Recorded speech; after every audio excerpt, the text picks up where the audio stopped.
as well. What a move to the 48. Oh, look at this, and onto the straight they come.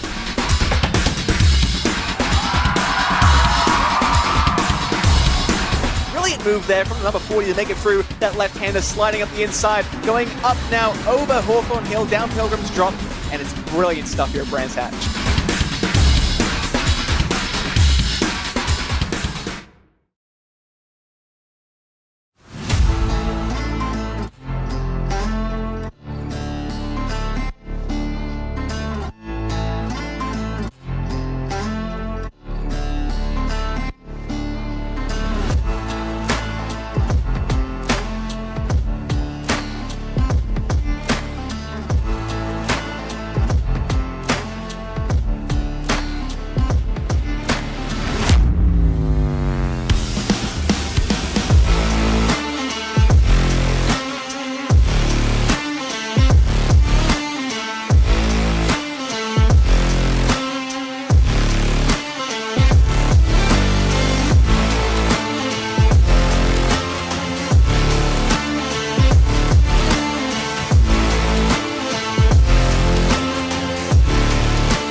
Don't trust your hearing. You made a monster, I'm your imposter. Go ahead and wander, but don't trust the water.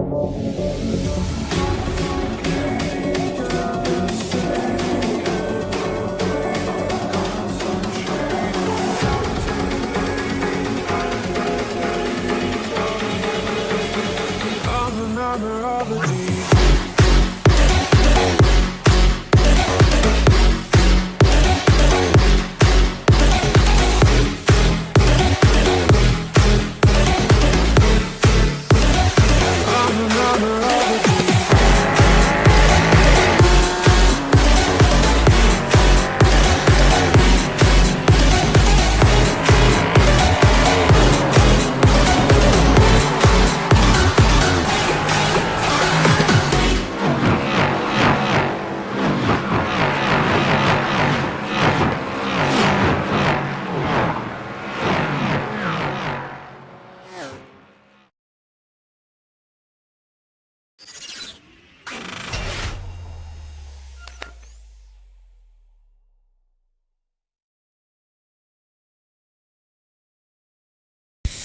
Hello everybody and welcome to another round of the World Sportscar Championship here live on RaceSpotTV. It's round 4 here from Interlagos. Our only round here in South America takes us to this wonderful racetrack, officially 15 turns, a circuit that's usually coming at the end of a season. Well, today it's going to take us to our halfway mark in our 8-round championship with 6 hours of racing complete by the end of the day. My name is Ewan O'Leary, alongside Jack Stiles again for the 4th time this season. Good to be with you again for this one, Jack. LMP3 and GT4 racing again to take us to the halfway mark of our championship, and it's a circuit that comes in the middle of the season for once, one that's normally used at the end. Should be a good one though, doesn't see a whole lot of multi-class racing though, and we'll see how it plays out today.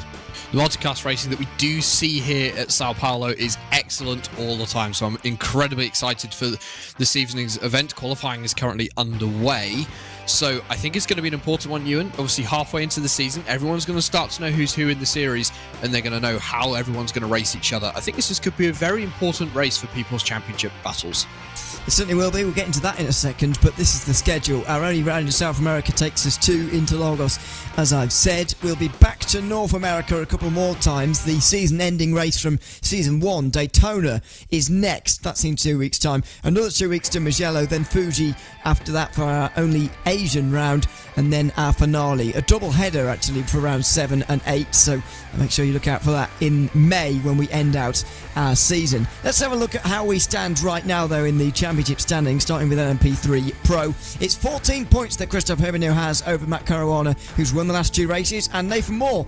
Adam State is up there as well, and we're really looking at those 4 as the big contenders for each race win. and maybe the championship as well. Matthias Pentler is leading the best of the rest with Callum Brandt and Julian Plumet, both of whom are here today and were just out there in qualifying a few moments ago. Duriano Ricciuti is in 8th place at Menderes, and Taylor Lane of Prestana Nomad to round out the 10 pros. In AM, it's even closer. Mac Farquhar and Petter Herschel are separated by just 8 points. Jus Boymeister, round 1 winner, is third ahead of Adam Locke.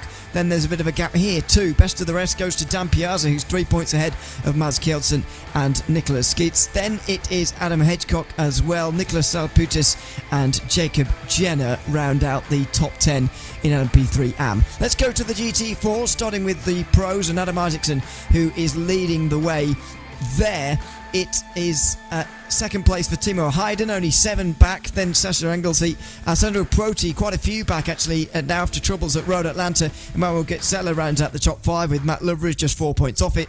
Richard Simler is 7th ahead of Jeremy Rollo, Ashley Finch and Michael Pedersen. And then we've got the GT4 AMs, a slightly smaller entry last time around, unfortunately for them, at Road Atlanta. A little bit bigger this time around, which you'll be glad to know about. Team standings, Writer Engineering Esports are leading the way by 12 points, with WSR Esports Butt Kicker next. Impulse Racing, Boots and VDS by Undercut all in the mix as well. It's actually very close here in the team standings. A lot of points available, of course. DCW Racing rounded out the top 5 with RD Simsport 10 points ahead of Walk Racing Esports. Last season's teams champions SimRC are 8th ahead of AKM Racing and Outzen Motorsport Esport, who round out the top 10 there. So those are your team standings at the start of the day. And look at the teamwork going on here. We saw it at Road Atlanta. Impulse Racing are at it again here in Interlagos, and they're currently in 2nd position at best. Timo Hayden chasing that pole position in GT4. Impulse Racing, in fact,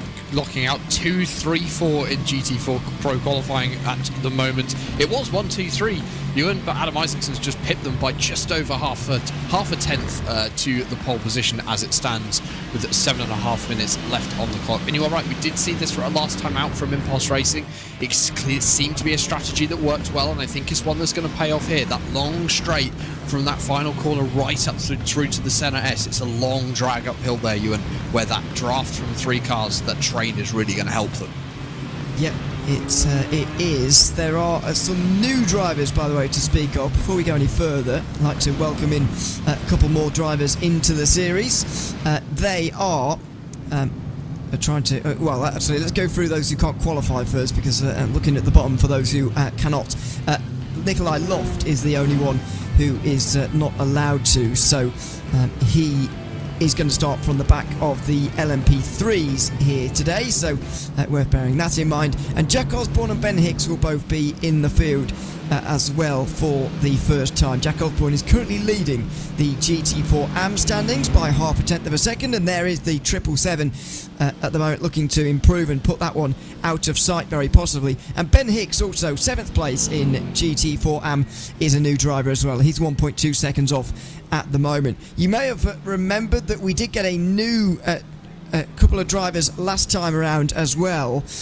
Trying to see if Ollie Brocklehurst has got in here again. Unfortunately not, so hopefully we can see him make a first appearance in the World Sports Car Championship sooner rather than later. It's good to see though that GT4 AM is back to a healthy number again though, because we saw at Road Atlanta we were down to 6 very early on and didn't get many to the end of that race, unfortunately. Got 9 to start with here at least, so that is good news, but it's all about who can beat Josh Boot here really. He's leading the championship by 14 points out of Leaking McGee at the moment, and is currently 2 places ahead of him in this qualifying session as well. Yeah, Road Atlanta, of course, obviously a small field. It still had a great battle between Josh Boot and Lee Berridge. Lee King McGee was in there as well, the 3 of them really going for the win until Lee Berridge hit issues in his McLaren. So GT4 AM looking really strong again at the halfway point. Hopefully that will continue through the rest of the season.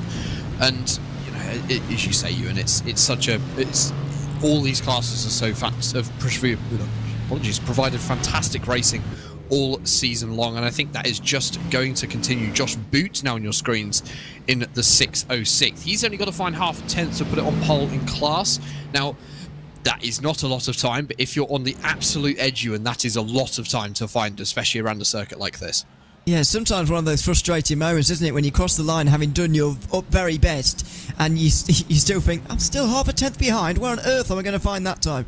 And all of a sudden you do find a little bit more, especially if you're a little bit undercooked going into a session. You can find it a little bit with a bit of practice. Saw a brief flash of the temperatures there. We're only in the high-ish 20s, which is good news, I suppose, Jack, for this circuit. It can get very, very warm around here, and the drivers will be pleased that it's not triple that, which is not out the realms of possibility. It is very early in the morning, though, Ewan. He's only 8:30 currently in the session, so it's, you know, we're going to be pushing towards midday by the end of the race. The drivers will have to take that into consideration, of course, with the introduction of the iRacing weather system. Even in conditions like this, where we do not have a rain available for us, these drivers do have access to a weather forecast. They can see how the temperatures are going to develop over the next hour and a half, so they can make a plan of what they want to do on strategy. So it may not be as much of a concern as I maybe suspected it would be, with it being Interlagos in the middle of the summer in Sao Paulo. However, I think it's still something that these drivers have to consider. We'll keep an eye on it, and as you say, the weather forecast is still relevant, even though these guys do not have the peril of rain for this season.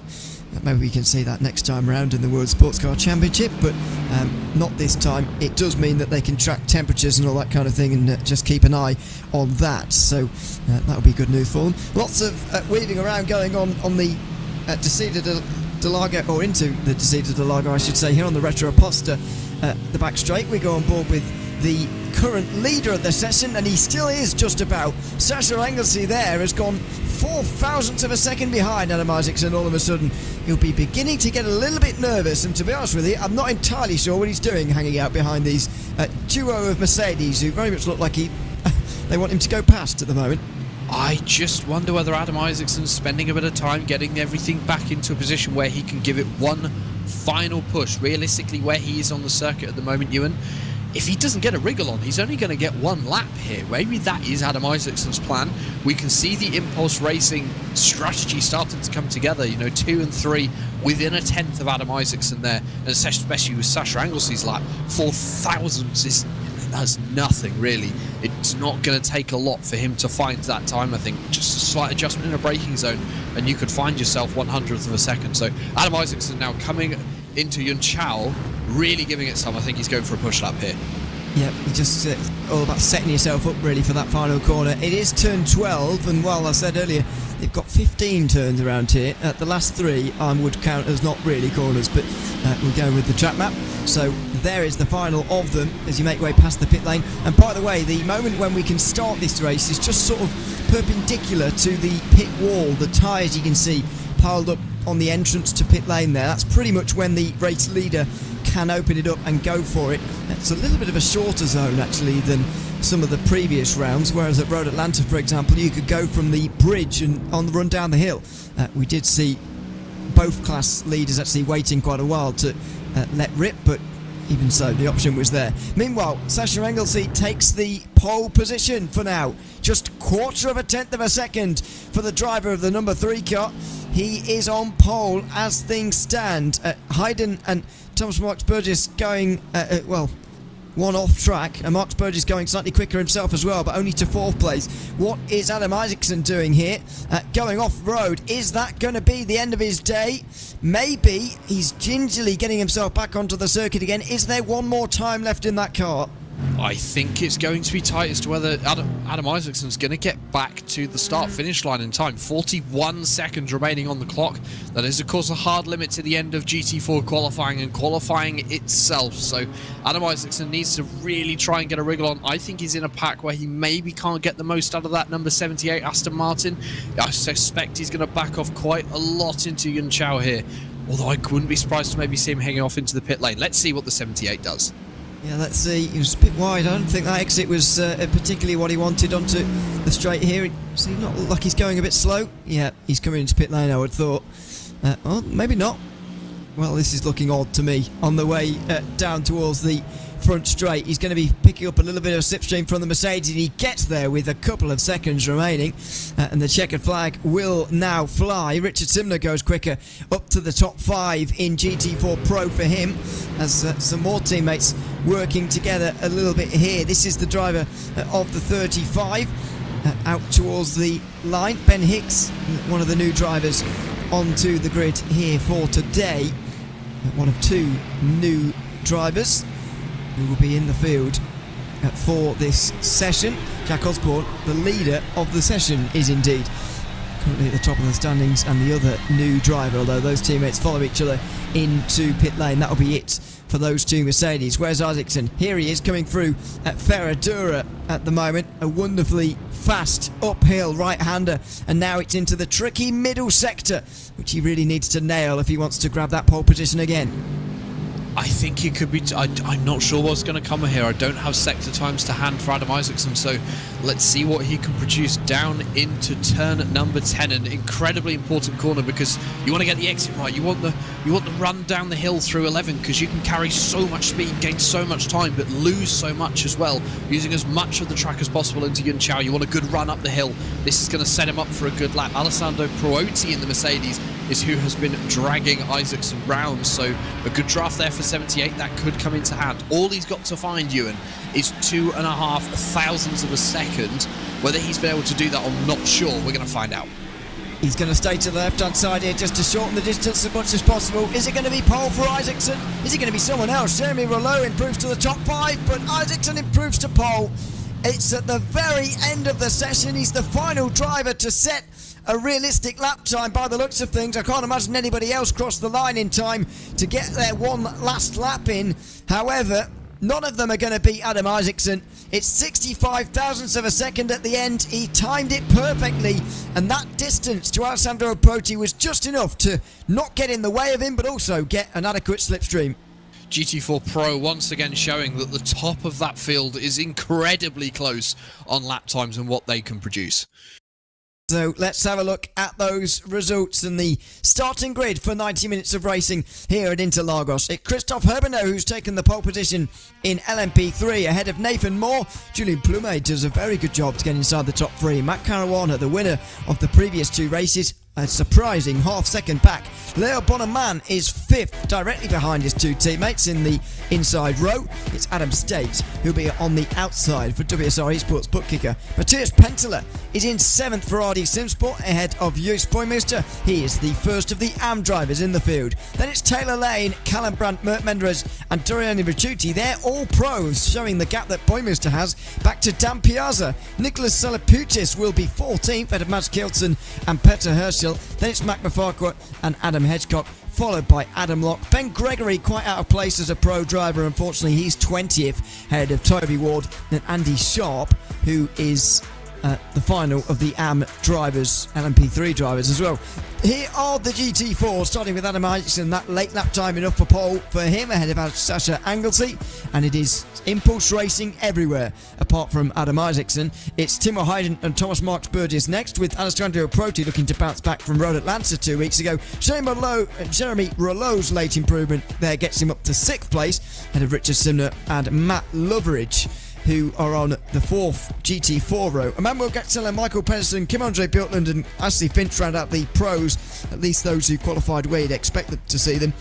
Then it's the AMs. Jack Osborne, new driver in the 777, gets pole ahead of championship leader Josh Boot. Paul King and Lee King McGee are on the row 2 of the AMs. Gergely Gonçalves is quite out of position, unfortunately, as a pro. New driver Ben Hicks is 5th in class ahead of Jack Wilkins. Howard Hassan will be there too, with Evangelos Natafas, Rob Sutherland, Tom Weston, and then at the very back in the field, Nikolai Loft will jump through. He was not allowed to qualify today as a result of a ban. So that is your grid. We are going to have a shortish formation lap, although not that short. It's going to be most of the laps, so a bit of time for us to ponder the start of this race here, Jack. It's going to be a very interesting first few corners. It's the Senna S, very famous for the race starts, of course, and it's pretty important as well. But I think the big surprise for me, looking up and down that order, is the race winner overall of the last 2 events, Matt Caruana, finding himself half a second off the pace. Yeah, not sure what happened with Matt Caruana in in that qualifying session, we were talking before we went on air that Matt and Christoph Herbenieu, your pole sitter, were very close to each other on circuit. Not sure what was going on there, but I just wonder whether Caruana didn't find a good gap, didn't find that groove that you really need for qualifying to get that absolute maximum one-lap pace that at the top of the pro field is going to be crucial. Herbenieu having an incredible gap at the top there of around 2.5 tenths, probably one of the biggest pole margins we've seen this season so far in your LMP3 Pro category. So, you know, Julien Plumet being up there in third, Leo Bonamine in fifth, being one of Herbenieu's teammates. I think there could be a couple of surprises in this LMP3 class. Yeah, I'm especially looking forward to seeing what Julien Plumet can do from third place. It's a great qualifying from him. We were saying, as you say before we came to air, that it might well be about Herbenieu, Moore and Caruana, maybe Adam State too, but Julien Plumet to get inside those first two rows has done an exceptional job. Not bad as well from Leo Bonamine, Boots and VDS, lining up on the inside row together. You can see they're kind of washed out orange LMP3s on the inside lane. There's a couple of WSR esports cars on the outside, and Matt Caruana being sandwiched between them. It's time to go racing at Interlagos. The pace car pulls in and the green flag is in hand for round 4 of the World Sports Car Championship here from Sao Paulo. We are green and underway. It's the pole sitter Christoph Herbenieu takes charge into turn 1 with his teammates trying to follow through, and Julien Plumet does a great job of doing so. He's up to second position ahead of Nathan Moore, who was stuck on the outside there. Matt Caruana was as well, and so he's fallen in behind Leo Bonamine for the first lap as well. Leo Bonamine doing exactly what he needed to do for that Boost and VDS team, getting in front of Matt Caruana for P4, and some more action. Oh, that looks like contact. Matt Caruana's in it. And it was the RD Simsport. I believe that's Matthias Pentilla, as we can see the GT4 race start heading out into the Center S. The Impulse Racing swarm in second, third and fourth position in the Mercedes, following Adam Isaacson through, who's got an excellent start and already pulled half a second. Well, it was a calm start in LMP3 through the first few corners as well. It's the same in GT4, but it was down at the Descida del Lago, turn 4, where things really started to go wrong, I'm afraid. It's so much calmer, though, in GT4. Only side-by-side is back in the pack, very much so. It's Richard Simler who's on the outside line here, going side-by-side with Michael Pedersen. We've got Jeremy Rollo involved just up in front of them as well. Will they get into line? No is the answer to that. Michael Pedersen going to have to hang his way around the outside through Ferradura. That will only give him the outside again for turn 8. If he can hold it there, though, we'll have the inside for the next turn, but no. Then it's Manuel Gaxella who's trying to get involved. That's the top 10 in GT4 Pro, but it was down at turn 4 where we've seen the drama. It's Christoph Herbenieu leading the race, and it's Julien Plumet, Nathan Moore, Leo Bonamine, but then it gets a little bit strange. Down the field is Matt Caruana, 13th in class, 22nd overall, and that is a huge margin for him to catch up. Yeah, Matt Caruana's got he's got some work to do in the next hour and 28 minutes. He's made a couple of spots up, but there's a lot of cars for him to get through, and all of the time he's got to fight through the pack, he's going to be losing time to your leaders. So I think Matt Caruana, this is going to be a damage limitation race for him. Boost and VDS in the Teams Championship, they're in an incredibly strong position at the moment. P1, P2 and P4. And if Leo Bonamine can get past Nathan Moore, that's a podium sweep for that team. Something we haven't seen yet in this series so far, if my memory serves me correctly. So that could be something that Boost and VDS are in a really good position to take advantage of today, with that issue for Matt Caruana at the start. Yeah, I'll check what happened at the first round, see how many Boots and VDS got up there on that occasion, but yeah, it's not seen too often. We'll have a look at some replays from the start in a few moments' time, but this is the lead from GT4 Pro. The top 4 covered by almost nothing at all. Thomas Martzbergis just in behind at about a second. This is on lap 2. Nikolai Loft trying to make his way through the field after a bad qualifying because he was excluded. That's a bad first corner, I'm afraid, for him as he spun around right in front of Adam Locke, who is down to 9th place in LMP3 AM as a result. Yeah, so it looks as though Nikolai Loft, although he's starting at the back, maybe taking things a little bit too aggressively at the opening portion of this race. So the number 69 machine into strife already and taking someone else with them down at the Center S. A very tricky corner in the opening laps of this race, Ewan. But these drivers, you know, they have to take risk into account. It's something you don't want to do too much. Another replay coming up on your screens. This is the incident down at turn 4 for Matt Caruana. You can see Matthias Pentillo got very late on the brakes, just couldn't stop. And there was nothing that neither the WSR eSports car or Matt Caruana could do in that situation. That is not good news at all, and not good driving either, I'm afraid. That may well be a penalty post-race. I think you're right, it is Pentila, but he's not doesn't seem to be very damaged by it, which I'm even more amazed about. But there you go. That is a real shame for Matt Caruana. I think the saving grace for him is that he doesn't seem too damaged. He's already up to 12th in Pro. He's got himself past Nikolai Loft, although that wasn't an overtake, as you may have noticed. He's up to 18th overall as well, which is a positive for him. As we go back on board with Sasha Anglesey, how are Impulse going to play it today in their teaming up, I guess you can say, of Adam Isaacson? I'm not sure. I think Adam Isaacson is starting to learn Impulse Racing's tricks, so maybe got a few ideas up his sleeve that he can use to really fend off. Like Sasha Anglesey, yes, he's really pushing Adam Isaacson at this point in the race, but I wonder whether they're going to go for the fuel-saving strategy, although I will defend them on this. It hasn't worked so far. We see another car off at the Center S, and actually a few of your LMP3 machines were taken off in that one. I'm sure we're going to replay of that in just a moment, but it looks as though that was Doriano Ricciuti in that silver Italian flag coloured LMP3. Yeah, way down all of a sudden. Matt Caruana's involved here as well, just trying to work through all of these drivers, or was involved. He's now clear of them, but he'll be very pleased to be not involved in any of this. It was free wide almost into turn 1. Ricciuti trying to defend and goes a bit too deep on the brakes, I'm afraid. Half spins, I guess you could say, and 2 other drivers taking to the grass through the Center S as well. It's not been an easy start in LMP3. We're not even into the traffic yet. No, and I think that was Benjamin Gregory in the boosted car going off in sympathy with Ricciuti in the 14. So, as you say, we're not into traffic yet. It won't be long, but not yet. And these drivers already starting to find some issues in the mid-pack of the LMP3 field. Another replay up on your screens. This is the looks of Adam Hedgecock this time heading down into turn 4. Another incident down at the end of the long straight. Hedgecock up the inside of the Year 1 machine. Yes, small contact. Around goes the 13, so unlucky for Mr. Hedgecock and having to get himself going right at the back of the field again. Yeah, close to taking out another car as well. There are the GT4 leaders. The LMP3 leaders really can't be far away from traffic at this very short racetrack, and there they are. Are they? No, not quite. Just looking back at the GT4 AM drivers, trying to appear in the distance, because down at turn 8 you can see quite a long way down, since the road rises through that corner. This is back in the pack in GT4 AM. Jack Osborne still leading the way here by about half a second, then Leaky McGee another second and a half further back from that.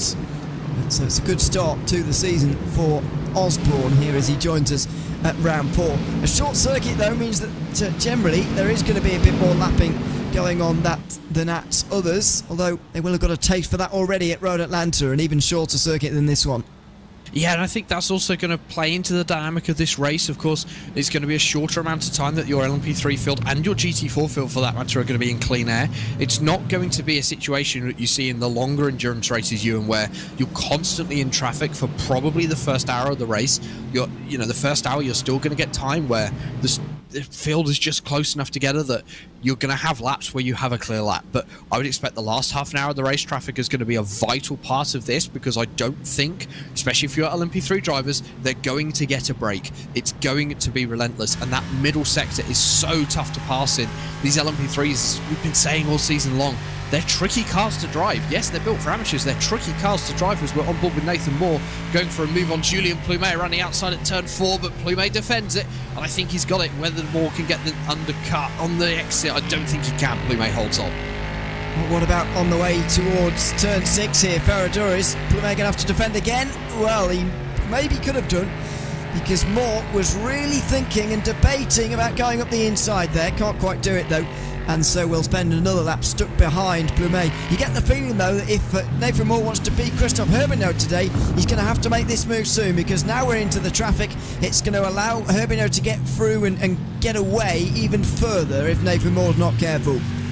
Yeah, Nathan Moore needs to really try and get past Plumet. We know Herminio is really good in the traffic, as is Matt Caruana. Both of them have shown that all the way through this season so far, and in fact Moore getting caught up through T11, and Leo Bonamine going for the absolute send into Yun Chao to make sure he stays with the WSR esports driver. So Nathan Moore, he's on the back foot, he's got a bit of work to do. Herminio now probably seeing an opportunity to try and open a gap at the front of the field, and Nathan Moore really on his own against two other Boost and VDS cars.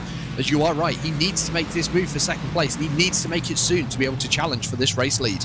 Well, at the moment, Plumet has got a bit of a margin in terms of he keeps getting a lap car between himself and his rival, and there's a GT4 off in the background. The LMP3 AM leader has come in, Joost Boymeister, and Christoph Herbenau has really been slowed up here into turn 1, and so the gap for the lead is less than quarter of a second. All of a sudden, it's all gone on here at Interlagos, and Herbenau will skip past another GT4. Plumet will do the same, but surely the battle between these two going to be diminished since they are teammates 1 and 2.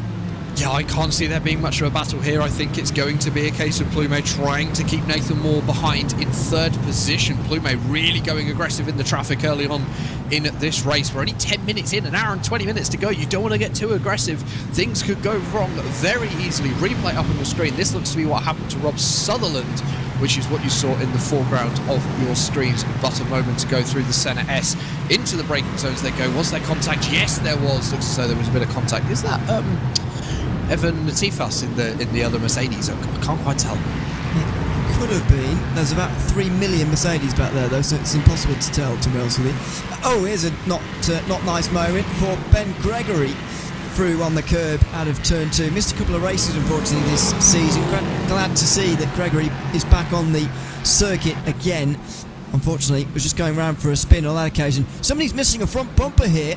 Let's try and have a look at which GT4 that one is. Can't quite see from this distance, but there's been contact out there very clearly because the entire front end is missing there, and the leaders have negotiated that particular catastrophe or potential catastrophe without any problems on that occasion. It was Michael Pedersen who has got the lack of a front end. Can't really remember any contact that would be sufficient for him to have lost it. It's not contact that I have seen that Michael Pedersen would have led to losing his front bumper, so something clearly happening on the race circuit that we have not seen yet. I want to bring your attention as well to the gap between position 2 and 3 at the head of your field. Julien Plumet really pulling a big gap now over Nathan Moore, although just been held up in the traffic, so clearly showing that it ebbs and flows. Sometimes traffic giveth, sometimes it taketh away, as the Impulse Racing cars are now going to play into this lead battle in LMP3. Once these 4 cars have been overtaken by your leaders in Boost and VDS, they are going to be clear, but it's not going to happen into Yun Chao. They're going to get held up and not get an optimal run up the hill. That is going to be what Nathan Moore was hoping for, and in fact, Nathan Moore all of a sudden right back on the tailpipes of Julien Plumet. Yeah, let's have a look at the replay as those guys close up again. This is what happened to Pedersen. There's a battle going on ahead, a big slide and a slam into the back of one of the Wave Italy cars. Now, which was that Alessandro Proti maybe that he rear-ended? Not entirely sure, as Moore's under pressure here. Boots and VDS going for the 1-2-3, and they've got it now. Leo Bonamine with a opportunistic but brilliant move into turn number 1, and Nathan Moore is being pushed further and further back in this race. And that's what Boost and VDS needed to do at this point, but Nathan Moore is not giving up. Slowly pushing right to the edge of the circuit is Leo Bonamine as they head down into turn 4. The WSR Esports Aston Martin, I believe that's Ashley Finch, and Nathan Moore with the inside. There's a little bit of contact. Leo Bonamine going to use all the circuit on the exit. It looks as though Moore may have got the position done. I don't think he has. That's going to give Bonamine the inside for turn 6, which is the optimal line round the hill. But Nathan Moore going to try around the outside. It's not going to work. And I think Leo Bonamine might just hold on to this. No, I'm wrong. I think Nathan Moore might have this on the exit at this next hairpin. Well, it's the long left-hander that may well do it now for Moore. The inside line prevails. He's going to have to be defensive though, because Bonamine's back down the inside again. This time at turn 10 into the Pico de Pato, and Nathan Moore has to defend all over again. Finally he has done. All about into Yun Chao, not quite. And finally the battle settles down. They've lost nearly 2 seconds to the 2 leaders, but Leo Bonamine has been giving this a right good go. Now meanwhile, this is what happened to Pedersen from the onboard shot. looking off board, it looked like it was a bit clumsy, but actually looking at that on board, you could probably absolve him of any responsibility there. He was very unsighted. There was nothing Michael Pedersen could do in that situation. You know, I believe that's Jeremy Rouleau, the Wave Italy car that he made contact with, having the issue down the centre S. So Michael Pedersen just completely unlucky. Jeremy Rouleau has had to come down onto pit lane in the early stages of this race to get himself some repairs. Ashley Finch in the 21, who we saw the previous lap where these two on your screens were battling, also having to come down onto pit lane to collect a fast repair. Replay on your screens. This is Leo Bonamine and Nathan Moore, another view of the battle we saw on the previous lap. Now, something I spotted, Ewan, as they headed up through the next sequence of corners, I think there was a little love tap from Leo Bonamine into this next hairpin. Yes, there was. How that did not unsettle Nathan Moore's car, I don't know. In fact, it could have unsettled the 25 more than that WSE Sports machine. Well, yeah, not sure. It's difficult to see from that angle whether there was contact or not, but it was unbelievably close, if not into turn 10, and that slide out of Jun Xiao might have just been enough for Moore to get away, and that is a settled battle for now as they get into the clean air running again of the lack of traffic, really. Now, Jus Boymeister is back down to 9th place in LMP3 AM. He was leading, but stopped for 8 seconds in that melee of traffic. Now, I'm not entirely sure why, but he made a very early pit stop at the opening round to effectively win that race, you may remember. However, you get the feeling that after 10 minutes, that's too early to be making a first pit stop of the day. I think that is too early. I think Jus Boymeister is going to have to go longer into this event. He will have to still make 2 more stops to get to the end with the fuel limits that are in place for the World Sportscar Championship. So for the number 48, a long day ahead, although he is an incredibly fast driver. You do not count him out, I think, for getting a top 5 in that AM category. I think that is a possible recovery that could occur. Let's see, less than half a second for the lead now, and in fact that's the closest leading battle in any of the classes. It's the overall lead. Christophe Herbinot being pushed all the way at the moment by Julien Plumet, his teammate, who we weren't quite expecting this from. Now let's have a look at another incident into Jun Xiao. This is Andy Sharp, rather clumsily getting into the back of one of the Mercedes. He's in the middle of the road. He's been hit by Bjorkland, I think that is, who's helped on his way by another of the GT4s. And that was all very clumsy and a lot of damage done down there at the final corner. Yeah, just a little bit clumsy into Yun Chao. You can't go too aggressive on the brakes in these LMP3 cars. They just will not pull up in time. So looks as though that was the case that led to that incident that time, and just the Porsche was just an unlucky party in that. Riding aboard with Julien Plumet, you can see the gap to Christophe Herbinot for the lead is 3/10. The battling between Nathan Moore and Leo Bonamine has really bought them a lot of breathing room now, Ewan. 2.5 seconds your top two have. In fact, Leo Bonamine now dropping another 2.5 seconds back from Nathan Moore. So there's potential here for that to start to fan out. Looking back towards your GT4 AM category now with Lee King McGee. Lee King McGee, of course, second in the GT4 AM Championship. He scored the most points of any runner-up so far this season. By the way, the most points have been scored in GT4 AM so far, because it has been all about Boots and King McGee so far this season. Meanwhile, this is happening at Ferradura. That was Adam Locke tipping someone into a spin through the right-hander. And another spin down there at the very next turn, at turn 8. That's all a bit clumsy, I'm afraid, in the traffic, but plenty going on out there on the circuit now. A comedy of errors, unfortunately, there for Adam Locke, who's just been overtaken by Ben Gregory, actually, out there on the circuit. That's not a pass 4 position, though. It is for 19th overall in the field. So it's been relatively chaotic, actually, maybe more what we were expecting to see from Road Atlanta, but it's come this time around. It was Nicholas Salapoutis who was along with Adam Locke. They went either side of a GT4 on the run towards Ferradura. It was just the slightest bit of contact which sent Salapoutis around.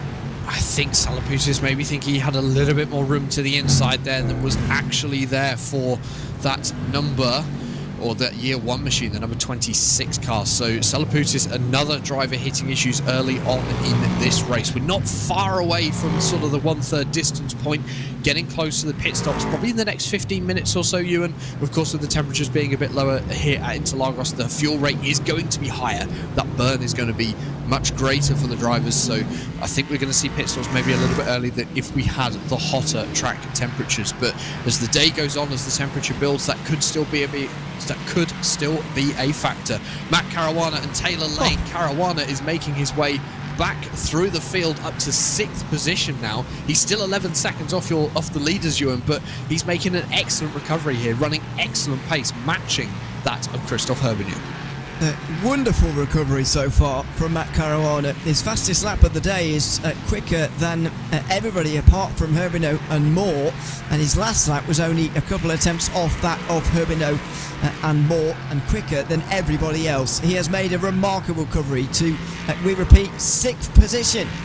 Really incredible stuff from Matt Caruana so far tonight. It makes you wonder a little bit what could have happened without the incident, but motorsport is full of what ifs at the end of the day, and so he can't spend too long thinking about that. Instead, just getting on with making the passes as he has done already. It's going to be about damage limitation, I think, for him today, because he's got 2 wins this season and Christoph Herbignon has only got 1. The reason that's relevant is because Caruana's 14 points behind Herbignon. What that says to me is that when Herbignon doesn't win, he's so far this season done a lot better than Caruana has done on days where he hasn't won. In fact, the only day when he hasn't won. Yeah, I think Caruana, I think he'll know that in his mind, in the back of his mind.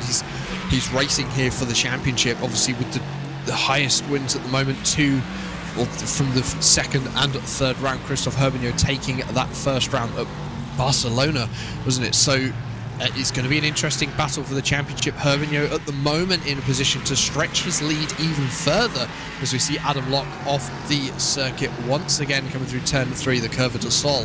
So another issue for the LMP3 driver. Back to your GT4 Pro field, the number 28 machine. This is Jeremy Rouleau on a recovery drive, Ewan, after his issues down at the Senna S with Rob Sutherland, and just ahead, Michael Pedersen. This is the car that's missing its front end, of course, Michael Pedersen, and still is. Jeremy Rouleau trying to recover from problems earlier on today, and going to get through into only 42nd overall, but way down in the pro standings, I'm afraid. Still 11th. Pedersen is the next car that he can get in the pro field. Rob Sutherland is an AM down in 9th place. The last of the AMs who qualified. Tom Weston, the only driver behind him of those in the AM field in the race. This is Adam Isaacson, still leading the way, but still towing around the Impulse cars, and I wonder what kind of problem that's going to present for him again, because this was happening at Road Atlanta 2 weeks ago as well. I think Adam Isaacson's know that. I think he knows what the game they're trying to play at this point, Ewan, because Impulse are doing the same thing every week.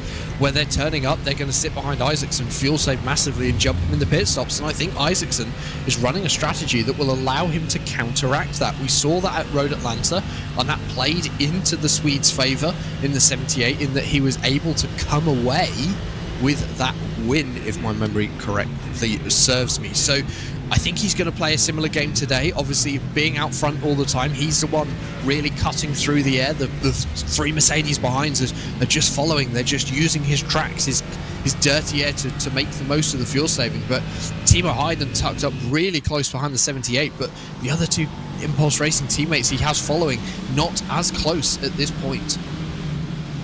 It's a little bit of a gap. So front 4 just remaining together, really, and then Alessandro Proti, but very similar situation to last time. Really reminds you of 2 weeks ago. This is Jack Osborne and Josh Boots, 1 and 2 in GT4 AM, and in fact all 4 leading battles are ongoing, and less than half a second, or less than 1 second I should say, at the moment, which is good news after 25 minutes, and somewhat surprising news as well. But with that comes a nearing of the half an hour mark, And that means that we are nearing also the first pit stops of the day. Callum Brandt is in from the back of LMP3 Pro, but I don't even think it's too early at this point to come in. I reckon you can get home on one more stop from here, but we're going to see a lot of these drivers going a lot further than this.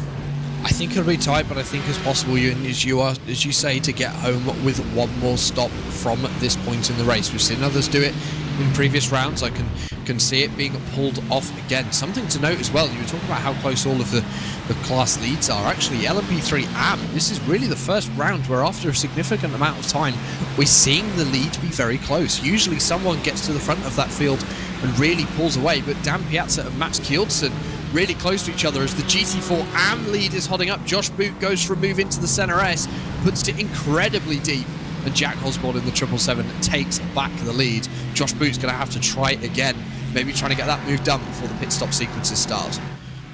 Well, it's far too deep into the corner there from Josh Boot, and Jack Osborne continues to lead. Meanwhile, Matt Caruana is having a look at Adam State now for 5th position out of turn 3. He's been on such a charge since his opening lap spin down at this very location into turn 4. He lifts off there to negate a 3-wide moment. That would have been dangerous, and he decides to just back off. He takes the nicer apex and the nicer line on the way in there, and that means he's got to run too. He'll have the inside line from Ferradura. Adam State opening the door for him down the inside there, and Matt Caruana is going to walk into it, but no, it's a good run from the outside from Adam State, and he will retain the place. I think Adam State fighting this more than maybe he wants to. He's going to lose quite a lot of time at this point. Matt Caruana, of course, wants to get the move done quickly and with style so that he can get past and get off up the road to start chasing down a P4 in the shape of Leo Bonamine. Only 10 seconds now back from Christoph Hermio, so he is actually catching your race leaders at this point with an hour to go. Could a Matt Caruana win 3rd in a row be on the cards? I think it's a stretch, but could be possible. Heading back up out of Yunchao one more time. A little bit of GT4 traffic, but I think Adam State may just have enough gap here to be safe into the center S. I don't think Matt Caruana is close enough to put a move on. Well, this is going to be interesting now. Lots of traffic into turn 1, and State can't get past any of it. It's going to have to wait for the Retro Aposta. It's going to have to be the best exit you can possibly get through turn 2. And State believes he's got that, but Caruana has. He's got the better run for now. They're given the room on the outside. Caruana waiting for that opening on the left-hand side, and he's got it now that they're past the GT4s. He's got the inside line again in towards turn number 4. This time, though, he won't back out, unlike one lap ago. He bounces and bobbles over the curb, though, and he's still side by side. Now what do they do? Either side of the GT4s. What does Caruana do here? He's sort of boxed in, and that thwarts his attempt. He remains 6th. Caruana had no option there to get out. I wasn't sure if the silver Mercedes you can see in the background of your screens now was going to stay in the middle of the circuit, allow the two LMP3s to go round either side, but looked ahead for the racing line. Matt Caruana had no option but to get to the inside and lift out of it slightly. That allowed Adam State the opportunity to get into the corner first, with Matt Caruana not able to put on a challenge. Heading down into Yunchao for one more time, closer on the apex of the corner. Maybe going to line up a run up the hill into the center S for the next lap. He has got a better opportunity this time, Ewan. I think Matt Caruana, if he can get it right, could get it done. There's a lot of traffic ahead. That could play into his hands as well. But I think Adam State has been clever in his car positioning and making it difficult for Matt Caruana to get this move done. Here he goes, Matt Caruana again, late on the brakes, and this time might be the time. Inside line for turn 1, and State just tucks into line. A somewhat acceptance there from State to allow Caruana through, and now finally the 2-time race winner for this season can get into the top 5. This is a look at what happened in the battle for the lead in GT4, and by the way, while we were watching that, Josh Boot is now the leader ahead of Jack Osborne, who was overtaken by the two of them, so that's what we were watching. The pair of 5th place battling LMP3s come through on. It was Osborne going wide, though. A bit of tunnel vision it looked like there, Jack, where you see the prototypes going quicker through a corner in front of you, and you try and replicate that speed in a slower class. And well, it doesn't work for obvious reasons. A very difficult situation for Jack Osborne to be in there as well, just trying to make everything work for the faster cars coming through. So losing that lead, now dropping a second behind Josh Booth. So are we now starting to see the pace of the 606 that we didn't really see in qualifying? That we know Josh Booth has got excellent race pace. You can see him in the background of your screens as the number 23 makes his way past. This is your bleed battle for LMP3 and Dan Piazza and Mats Kieldsen, line astern on circuit. As I said earlier, the closest we've seen an LMP3 AM type or sort of class battle half an hour into a race, I think, all season long. So excellent to see in this class.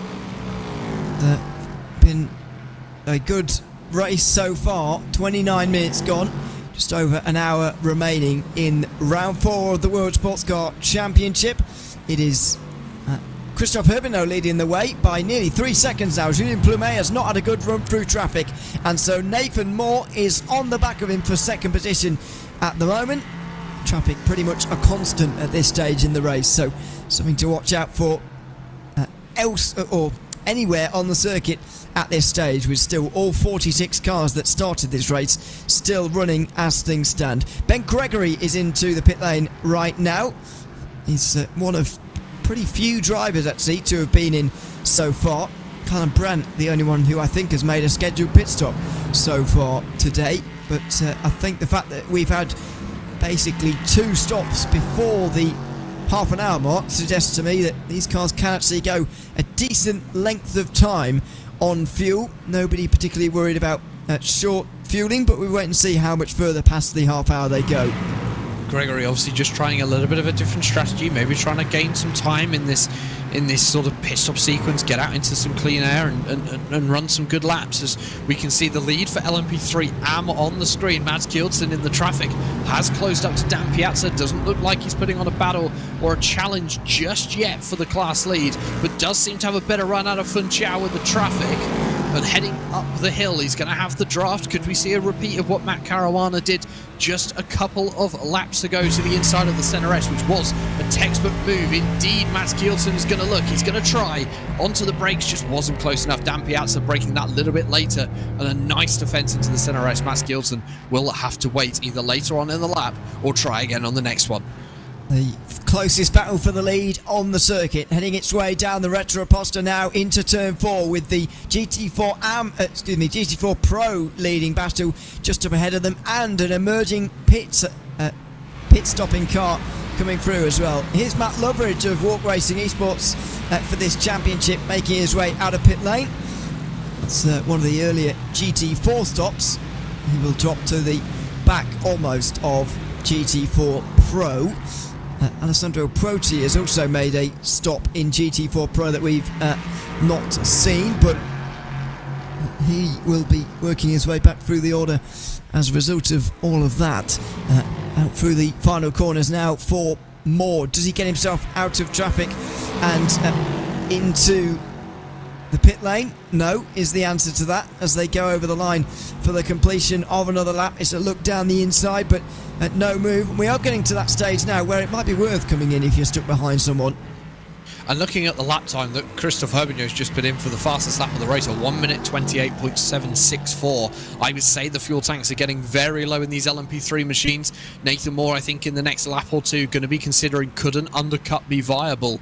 But at a circuit like this, where rotation is so important, the low fuel is going to help you that much. I think it's going to be more beneficial to stay out on the low fuel, really try and get the most out of these cars in this first stint, and then come in for a new set of tyres, put some fuel in and go again. Whether Nathan Moore tries to short fuel it, jump Julien Plumet in the pit stops, we will have to wait and see. It is still a boost in VDS 124, but I think that could be at risk, Ewan, because Matt Caruana is now on the rear of Leo Bonamine for P4. Yeah, it certainly is, and this is very interesting. A bit of a lock up there from the Boutsen driver into turn 10.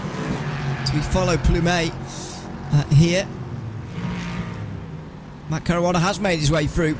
Judging by the graphics there, they're showing them to be side by side actually for fourth position. Leo Bonamine and Matt Caruana, and Caruana briefly had his nose ahead. Now he's going to have his whole car ahead because it's a Great run out of the final corner for Matt Caruana, who's up to 4th position after a spin on the opening lap that put him almost to the back of the field.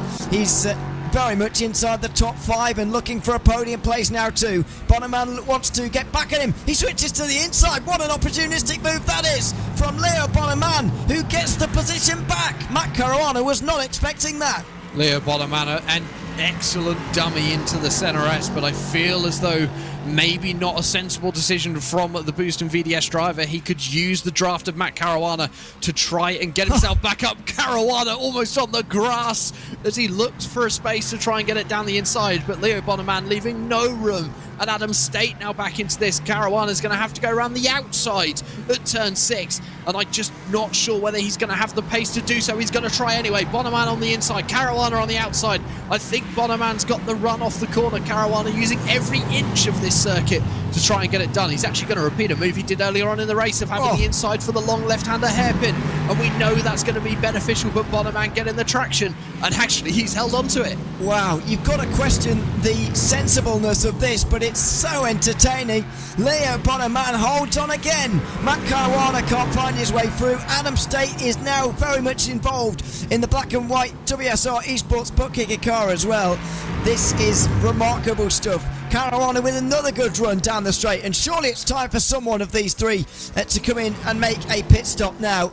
It's got to be Leo Bonneman. May be doing that, or is he just faking it to get Matt Caruana out of his slipstream? He is, and they're going to carry on again, side by side, as Caruana squeezes Bonneman to the wall. Now he'll go to the outside to just open out the corner for himself. That'll give him the inside for turn 2, and he's going to get down there. Does he have to give space? Oh, he did, and he didn't give the room that he should have done. Leo Bonneman had to go onto the grass. Caruana was nearly in the wall, and that is how this position will be resolved. That could have been so much worse than it was. Caruana using the really wide line into the first corner to get that done in the 17. Now he needs an excellent run through this middle sector to try and open up as much of a gap as possible on Leo Bonneman. I think we're going to see pit stops this lap, potentially for Adam State, maybe seeing the writing on the wall for that one, knowing he was going to be losing more time. So getting into the pit lane, getting his pit stop done now, and back out onto the racing surface.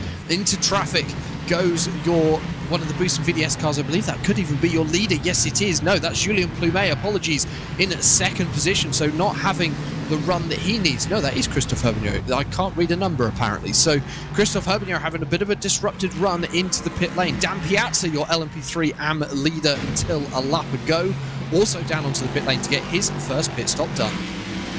So what's going to happen down here towards turn 1? There's all sorts going on here. Is that Caruana and Bonneman? It may well be down the inside there, impossibly late down the inside from one of the LMP3s, as there was already a side-by-side battle going on right in front of them, and it still is side-by-side here. 3 wide, are we 4 wide through turn 3? That would be quite incredible as these GT4s try and work it out. It's Howard Hassan holding on to 5th position in GT4 AM. Or trying to. He's gotten away now because Jeremy Rouleau has been overtaking everybody, and now down the inside there goes Michael Pedersen, I think, on Jack Wilkins. That will not be a pass for position, but it's Wilkins who's trying to hang on from Evan Natafas just in the background there. That had to all sort itself out, and you wouldn't want to be an LMP3 seeing that in front of you, but somebody had the displeasure of going through that there in the prototype field. Still very few pit stops though. 53 minutes to go now. We're only 8 minutes from halfway. And actually the LMP3s that you mentioned having to deal with that coming through the traffic, then that was your battle for P2 overall. Julien Plumet and Nathan Moore. Nathan Moore in the foreground of your screen but a moment ago did momentarily get up to P2, but Julien Plumet managed to hold on in the long term to make it a solid P2 as it stands. Nathan Moore currently sitting behind, and we have seen, of course, obviously that GT4 battle as well, an excellent battle. Are we going to see some pit stops? I don't think so. They weren't over the white line in time, so another lap for your 2nd and 3rd position overall in LMP3. Nathan Moore starting to look a little bit more aggressive. He's found some pace in the latter parts of this stint to bring him back towards Julien Plumet. Plumet has dropped off like a stone since Christophe Herbignon has got away at the lead of this race. Yeah, 6 seconds now the gap, and it looks like Christophe Herbignon might be about to double his tally of race wins for the season tonight at Interlagos. There is Matt Caruana just in the background making his way to an empty Retro Aposta. He will try and catch up to these guys, and now with him in 4th place, it makes you wonder where he can get to in this race, because we're just under 40 minutes gone. As I say, less than halfway through, and he's completed his run back to the top 5 after being last on the opening lap. It's been an unbelievable recovery, really. But he's lost a lot of time in that fight with Leo Bonneman. He's 14 seconds now behind Christophe Hermignaud. That was 10 when he caught the boost in VDS driver. So Matt Caruana got it all to do again to make up the time to catch Nathan Moore in 3rd. He's got a half the gap that he currently has to the leader. That's on the basis that Christophe Hermignaud doesn't get away. He's almost got 8 seconds to make up to get to the battle you see on your screen. So 50 minutes remaining. He has had good pace in this race, but there's a lot of work left for Matt Caruana before he can start thinking about a podium. Yeah, so much left to do. And here we go. Did he get there in time? Yes. He got into the lane in time, as in the pit entry line, which is not really a discussion anymore, but it still is in iRacing. And the leaders now finally do come in. This looks like it will be it in terms of the pit stops. Everybody should be in now. Hermignaud, Plumet, Moore, Caruana all make their way in. Still waiting for the AM leader, Peter Herschel, to come in, along with Doriano Ricciuti, Nikolai Loft, Adam Hedgecock as well, the only drivers left in LMP3, along with Adam Locke actually, and Nicholas Salaputis yet to come into the pit lane. That's in LMP3. In GT4 we've seen far less pit stops, although we are starting to get a few. The best of the drivers to a stop so far, Josh Boot, who's now well, that's not even true actually, he's gone for a drive-through penalty. Not entirely sure what that's all about, but anyway, the first one to have made a proper pit stop is Jeremy Rollo, although that was a long time ago now, and he may well have to make 3 today. Matt Loveridge was only in 5 laps ago, and we saw him make his pit stop. He's ahead of Proti, but what we can gather from that is that none of the main players have really come in. No Impulse drivers, nor Adam Isaacson, who's now holding a 1.3 second margin at the front of that race. Just a thought on Josh Boot's pit stop. Could he have potentially been one of the early pit boxes in that pit lane, Ewan, and completely missed it? It's not an unknown thing to do. I've done it myself. Where you're in an early pit box, you just don't have time to realise and get into the pit lane. You know, of course, with sessions where we have a warm-up before the race, the drivers can go out and they can find their pit box, but you don't get that opportunity. The first time you know where your pit box is going to be in that race situation is going to be when you come down onto pit lane. And I just wonder whether Josh Boot has missed it. It's not a bad idea. We'd have to see the replay. He's out of fuel. The body language would suggest that as well. Meanwhile, yeah, it's very busy down on pit lane now. Adam Isaacson still stationary as Timo Hayden is come out very quickly indeed. 16.9 seconds in the lane for Hayden. Thomas March Burgess has also gone through. Adam Isaacson is going to be behind Sasha Anglesey as well. So Impulse have got 3 different strategies covered this time. Although March Burgess, I guess, is on a very similar one to Hayden. At least they've split their priorities on this occasion instead of going for the same thing all at the same time as they did at Road Atlanta. It's 16.9 and 15.9 for Hayden and Mark Burgess, and it is a 34 second stop for Isaacson, along with 32 for Anglesey. So that's the long stop, of course, whereas they're going to need a very short splash and dash at the end. So it's going to be another one of those races in GT4 where you don't know what's going to happen right until the final 10 minutes. I also wonder whether that's a tyre stop for Isaacson and Anglesey in that pit sequence, Ewan, that's allowed them to, or enabled them to have that longer stop. Whether we're going to see the others do it, I don't think these cars are going to be able to go all the way on one pit stop, or one set of tyres, apologies. So a tyre change could be out of the question for this one. Something as well, actually, another thing to note, I think we've had a tyre change for Christophe Hermignaud, because Adam Stay has gone to the race lead. So, you know, there's a lot of different strategies starting to show out. Josh Boot, I think, was an early pit stop, or pit box, did miss his pit box, and actually I think ran out of fuel on the way in, and I think he only just made it to his pit box. It's the risky run sometimes when cutting it quite so fine. So now that all pit stops are complete with 48 minutes to go pretty much, that means that they can legitimately do 43 minutes on a tank of fuel. Well, that doesn't quite work out, does it? What's the number there? 42? Something like that. And so that's what you're aiming for at the end of the day. All of this, I'm making this point because this is starting to make me wonder whether Sportscar can actually make it here. We'll chat about that again in a moment because Leo Bonneman is just getting through on... is that Bonneman or is that someone else? Not entirely sure. That's Bonneman and Caruana. They're back at it again. Are they? Yes. How has Caruana got to this moment again? He has done though, you're right.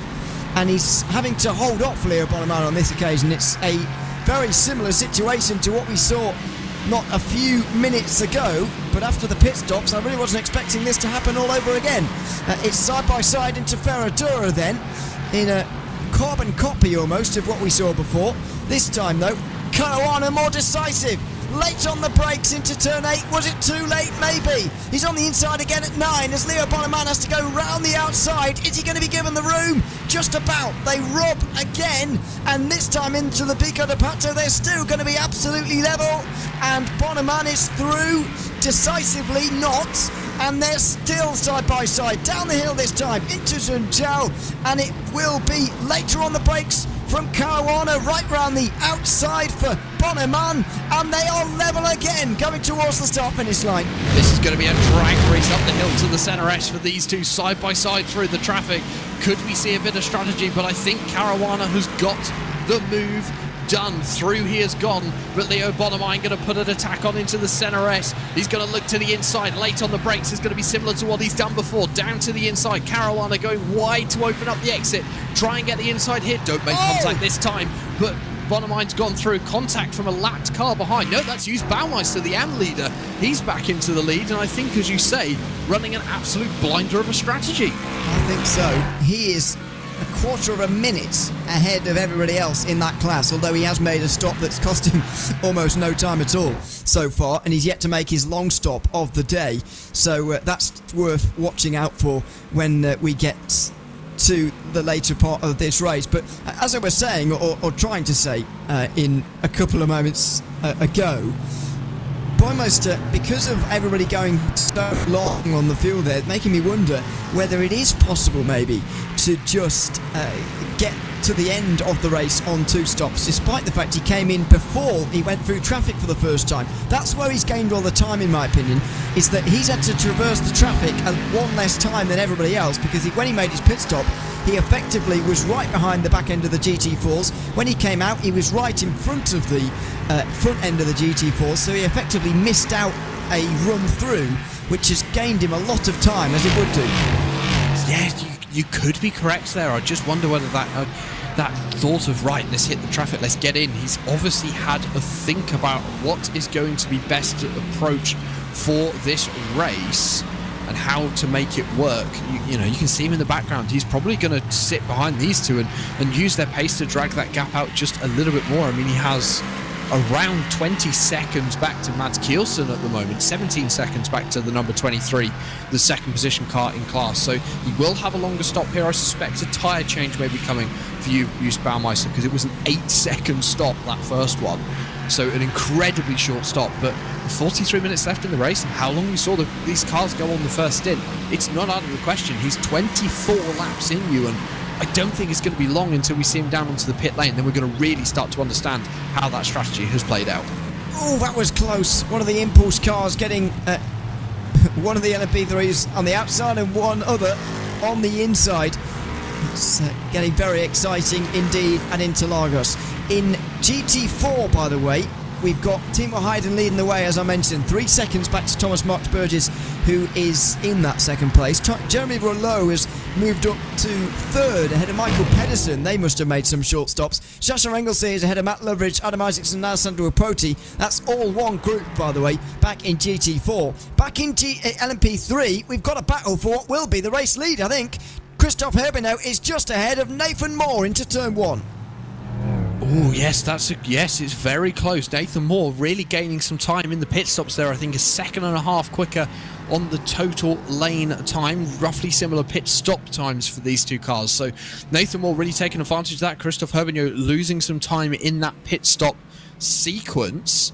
They're still about 8 seconds behind Adam State at the head of your field, but they are catching. The lap times are slightly better. Maybe those newer tyres showing their ugly head, or Adam State running slightly different strategy to these two. I think that has been clear in that he's gone for that shorter stop now instead of doing it at the end of the second run. A bit more traffic for these two to navigate. This could be Nathan Moore's opportunity to try and make a move on Christophe Herbigno. Whether it's going to work or not, I'm not sure. But Christophe Herbigno really been the driver who's had the outright pace all race long today here, Ewan, as he gets down the inside of the RT Sim Sport Mercedes, really taking all the risks he need to.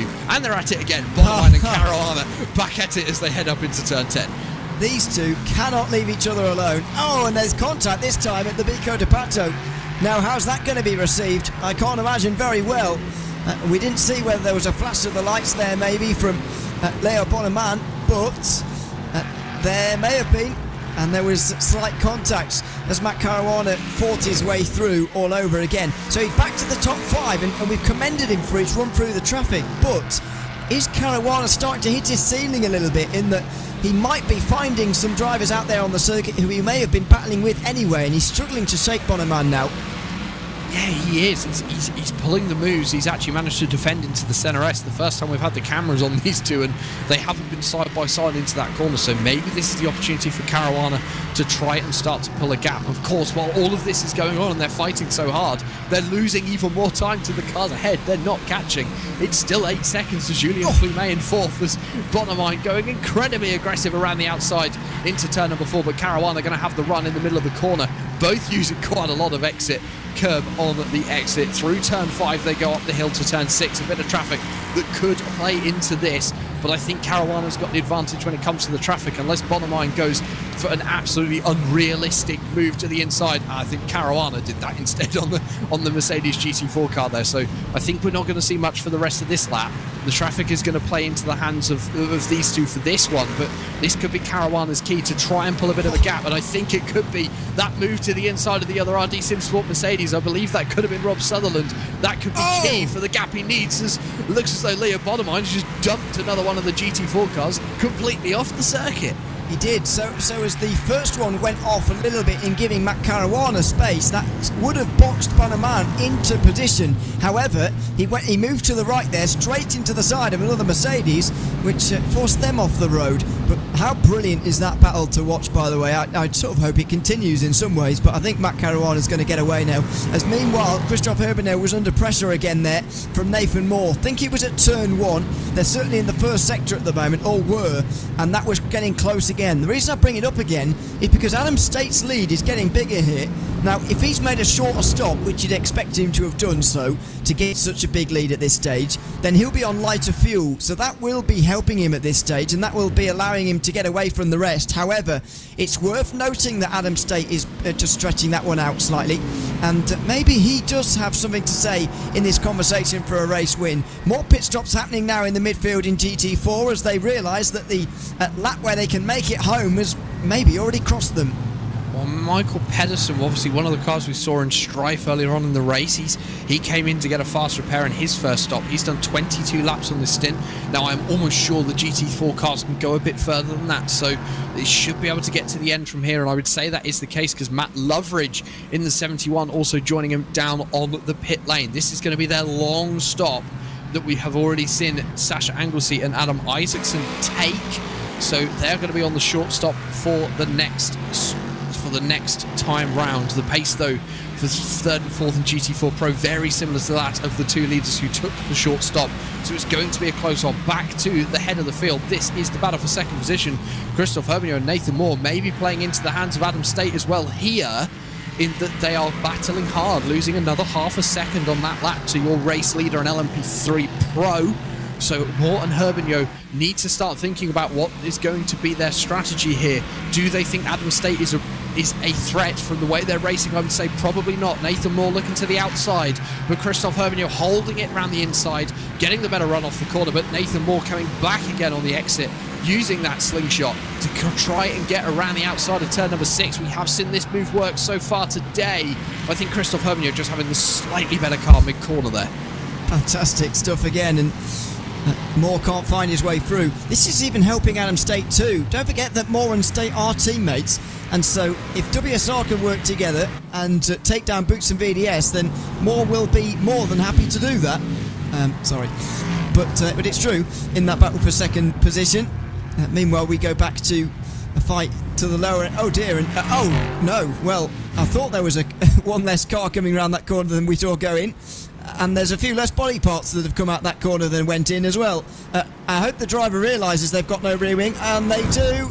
Smash into the wall. Goodness me, that's quite an accident. And that is a car out of the race, I'm afraid to say, with big damage at Ferradura.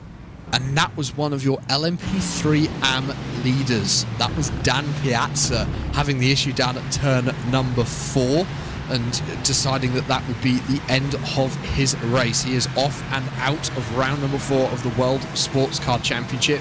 Maybe not the most sportsmanly way to exit that race, Ewan, in the way he did up at turn number 6. I do feel as though that could have been slightly intentional, but of course we don't know what's happening under the hood for Mr. Piazza. Back to this battle for second position. They're still going at it hard. It's allowing Adam State to get a lead of 12 seconds. Nathan Moore looking to the outside once again, with Christophe Herbigno the inside trumping it, looking to be much stronger. Nathan Moore not having much of an answer as they head into turn number 8. This is the section where we saw so much racing between Leo Bonamine and the driver of Matt Caruana, and this looks to be a replay of Dan Piazza just getting it wrong on the exit of the corner, and not a lot of bodywork left on that LMP3 machine. No, there was even less a few moments later. This is the battle back for second position again. Christophe Herbigno leading Nathan Moore. It's the championship leader ahead of Nathan Moore, who is third in the LMP3 Pro standings, although tied second, I suppose we could say, with Matt Caruana. 14 points back from the driver he's trailing in this race right now, and he's looking for his way through here in towards turn number 1. Will he choose the inside line? Maybe he's going to have no choice. It's going to have to be the outside here for Nathan Moore, but it's a very tight line from Christophe Herbigno, who is forced to stay on the inside, and Moore will look for the run onto the straight. Look at how close he is to Christophe Herbigno here. Out through turn 3. He's almost pushing him through the turn. He's going to hope that those bits of traffic don't get in the way here, and they're not quite going to get there in time. Moore is going to have a chance into turn 4 here if he wants it, but he's tentative on the brakes. He'll go round the outside. Where does that give him though? He has to lock the brakes. He has to give in because the traffic just stops his efforts. And I think that was Christophe Herbigno using the traffic to his advantage to try and get as much of an advantage as possible. Nathan Moore again being held up through the turn 6 complex, not being able to get past that Mercedes GT4. So another attempt. And I think as well, Christophe Herbigno really showing how going very, very tight on the inside of the entry to the center SU, and is actually a very justifiable defense through that corner. And it works really well if you can get it right. So I think that's not going to be the last time we see that used in this race. Nathan Moore is just going to regroup, try again, and of course, you know, just have another look, have another think, how can I get this move done? Yeah, here we go, side by side, and nothing doing into turn 4 there. Meanwhile, Adam State is into the pit lane now. Just less than 34 minutes remaining in the race, and Christophe Herbigno is going to return to the lead. Makes you wonder how much further Nathan Moore can go. I'm not sure that State and Moore went for the exact same strategies today. I think Moore's got a bit more fuel on board than Adam State did. However, I wouldn't imagine Moore will be able to go as far as Christophe Herbigno, who may well have taken on the full amount of fuel he could have done at that first stop.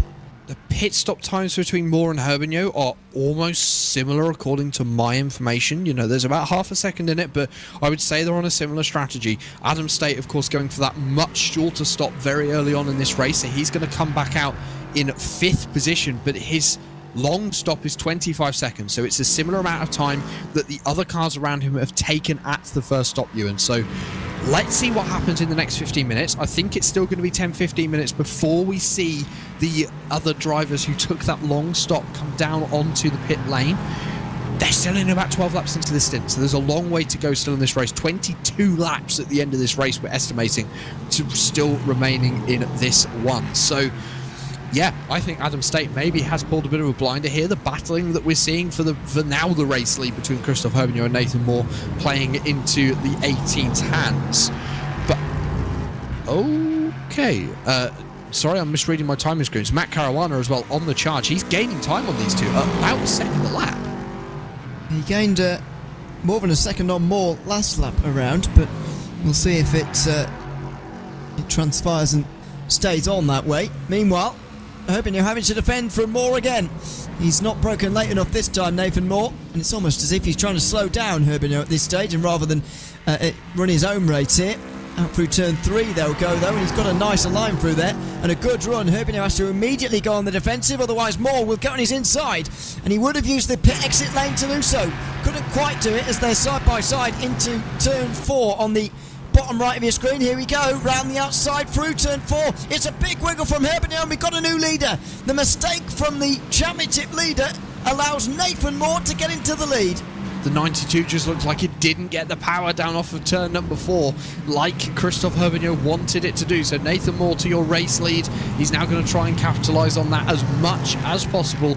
He slowed down the 92 booster VDS machine so much that it's brought Adam State back into this race. And now Nathan Moore in the driving seat in the WSR Esports, almost pulling a second now through the traffic on this lap. Well, this is remarkable. It's making me wonder what's happened to Herbigno's lead, because he had loads, and if what you're suggesting is true, that Herbigno and Moore had a similar pit stop time, then where has he lost all this time?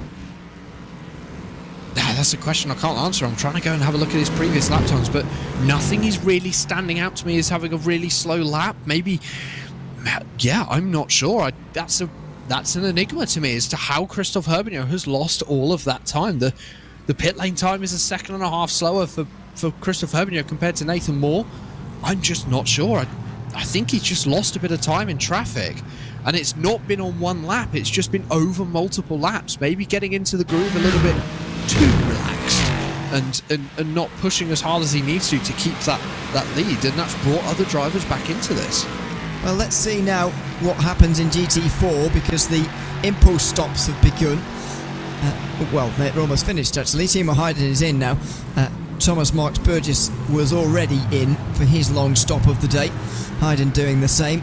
That leaves Sasha Engelsey and Adam Isaacson out at the front of the field. They're running the longest, and we'll see them in the latest, I would have thought. Meanwhile, this is the battle between Adam State and Julien Plumet. Now, these guys could be fighting for legitimate places later on, because I think they've both made their second stop, if my numbers are to be believed. Matthias Penteler is right behind them, who hasn't, and Mert Mendres is too. But I believe the front two in this group, that's Adam State and Julien Plumet, are fighting for a place. What place that is, we don't know yet, but the position, I think, or the battle, I should say, is a real one, I think. I would predict this is the battle for third place on the racetrack currently, unless Matt Caruana can pull an absolute miracle out of his box of tricks. And Julien Plumet indeed has made his stop. He came in at the same time as Adam State, tried to cover that off side by side around the traffic. That was one of the impulse racing cars, a little bit of contact on the exit, but that's going to give Adam State the inside for the long left-hander down the hill, running it out as wide as possible into Yun Chao. And I think that's going to give Julien Plumet the worst run. Potentially a little bit more contact there, but Julien Plumet having to concede the position. This is actually going to allow some of the drivers behind. This is Matthias Penteler, who we saw on the opening lap having strife with Matt Caruana, now getting involved in this battle. Oh, look at Plumet now. He's going to get freight trained, because Mert Mendres is there too, and that is not good news for Julien Plumet. He really needs to stay ahead of these guys for his race, and he can't do it. He's going to just let them through. He's going to let them go. Now, it might be a good idea, because they'll be lower on fuel at this stage than he is, and so he'll be hoping that they can get away. But I personally believe Plumet's faster than them, and so he's only going to get held up by them. I would probably agree that Plumet is indeed faster than Matthias Penteler and Mert Mendres, so maybe this is going to start to play into the hands of Adam State, allow him to try and get away. Of course, Nathan Moore and Christophe Herbigno are still fighting for the race lead. You can see it on the timing tower on the left-hand side of your screen. It's just 2 tenths splitting them at this stage, but Mert Mendres and Matthias Penteler having a battle of their own in between that of Julien Plumet and Adam State. And actually, Adam State hasn't maybe pulled away as much as I thought he would, but the draft is strong through the first sector here at Interlagos. Julien Plumet trying to look for a way around Mert Mendres, hasn't found it just yet. And in fact, actually, Mert Mendres, one of Matt Caruana's teammates, so maybe a bit of strategy going on here, Ewan, to try and slow these drivers down and pull Matt Caruana back into this podium battle.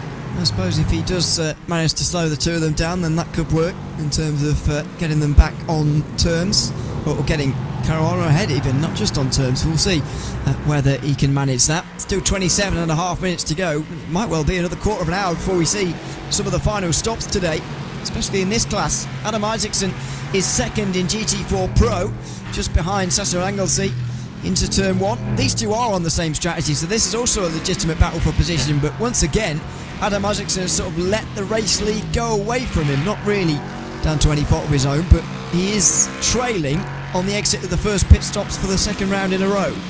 Slightly longer stop for Adam Isaacson, about 2 seconds longer than that of Sasha Anglesey, but I think that's not. I think he's just playing his time. He's you know, we know Adam Isaacson, he's incredibly fast, but he's been clever with the strategy. Of course, Ewan, in the first round where he had issues very early on in the race, he was actually up there fighting for the lead. If the race was about 6 laps shorter, he could have genuinely been a risk for the GT4 Pro win at Barcelona, but obviously just having to make that third stop, the fuel not quite stretching far enough into the race as we are seeing today here at Interlagos. So I think Adam Isaacson, he's just playing a clever game here. He's sat a second behind, he's in the draft, he can play with his fuel, play with the traffic a bit more. Obviously, if you're a bit too close, sometimes that can also close up some options in the traffic. He's got a few more options open to him. He's, you know, I think it's a very clever game he's playing at this point in the race. 26 minutes to go. I think that second will be quite easy for the Aston Martin to make up, so I wouldn't say that SimRC.de driver is worried at this stage. I think the worry is going to be, what about the drivers who are on the alternative strategy?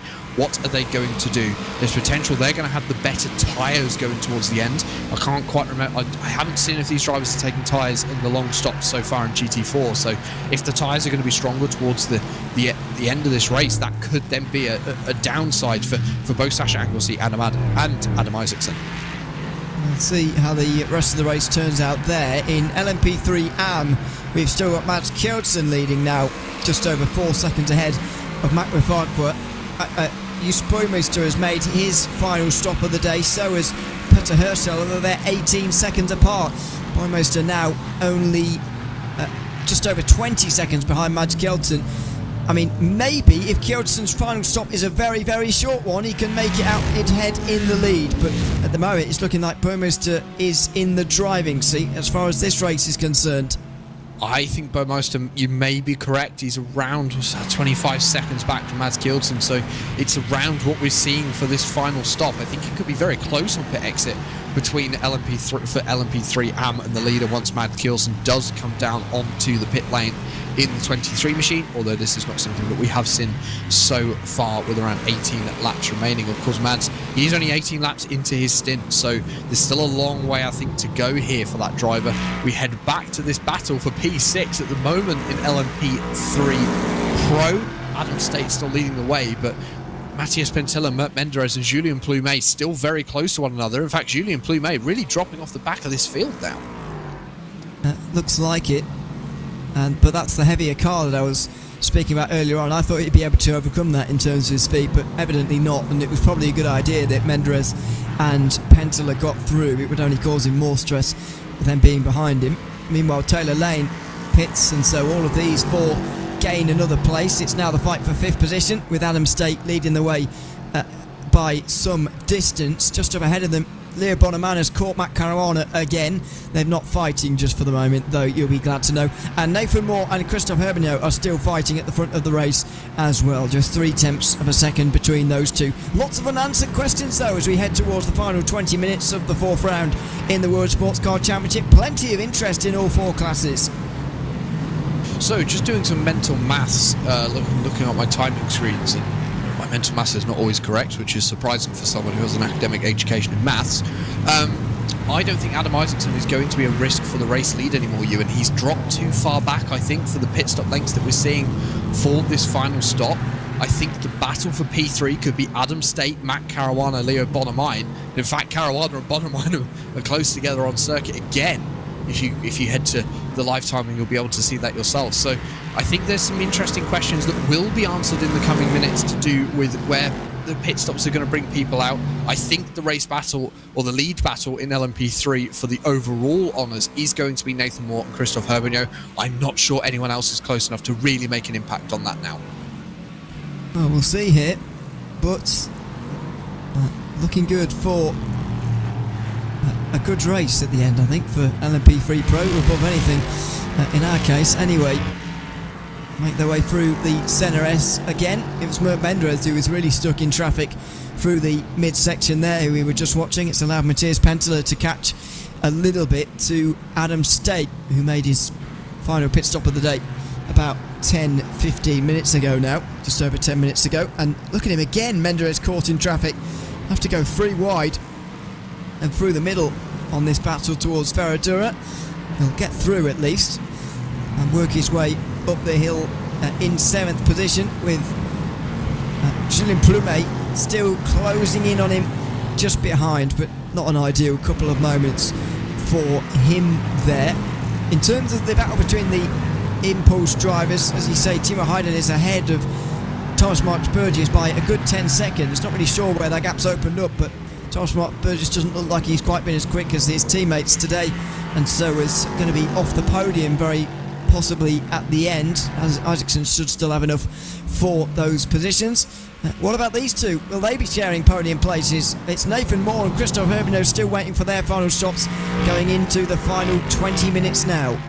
I think we're going to see the overall lead calm down a bit now until after this next round of pit stops, because they cannot lose too much time. While yes, they are comfortable in comparison to those behind who have not stopped yet, they do not need to lose that much time. It's only a number of, say, 5 or 6 seconds they need to lose, and all of a sudden they're at risk of actually having someone try and overcut them on that shorter final stop, or who has already done so in the case of Adam State or Julien Plumet. So I think these two are playing a very sensible race now, where Christophe Herbinot is going, okay, let's try and save some fuel on Nathan Moore, let's try and gain that half a second back in the pit stops and really take advantage in the last 20 minutes.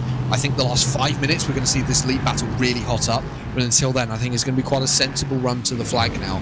The risk, I think, for the podium for Matt Caruana and Leo Bonamine is going to be if those two start fighting too hard like we saw earlier on in the race, that's going to then put Adam State in a much stronger position to take P3, because they're going to lose too much time. They need to be careful not to lose too much time at this stage. They should have an advantage of a couple of seconds if we're looking at about a 25-second lane time, but that is on the basis that they do not fight hard, and I just, based on what we saw earlier, I think that could happen. There's a lot of what-ifs happening at the moment, and it's still not entirely clear who's going to win this for now. Moore's going to be caught up behind a bit more traffic here, though, and that's not going to help him at all. Herbinot will close in dramatically into turn 4. He will trail Moore, get right up the rear wing on the way towards Ferradura. He has a look up the inside even, into turn 6, and no, he can't get down the inside on that occasion. As they run up the hill, now down into turn 8. That was very wide from him, actually. He'll do well to avoid off tracks, which are sometimes a problem here on iRacing. Meanwhile, it's just a quarter of a second. He looks up the inside again. A half-hearted lunge. I mean, can we even call that a lunge? Just a look up the inside from Christophe Herbinot into turn 10 that time. I reckon that was just a bit of a reminder to Nathan Moore. Hello, I'm still here. I'm still behind you.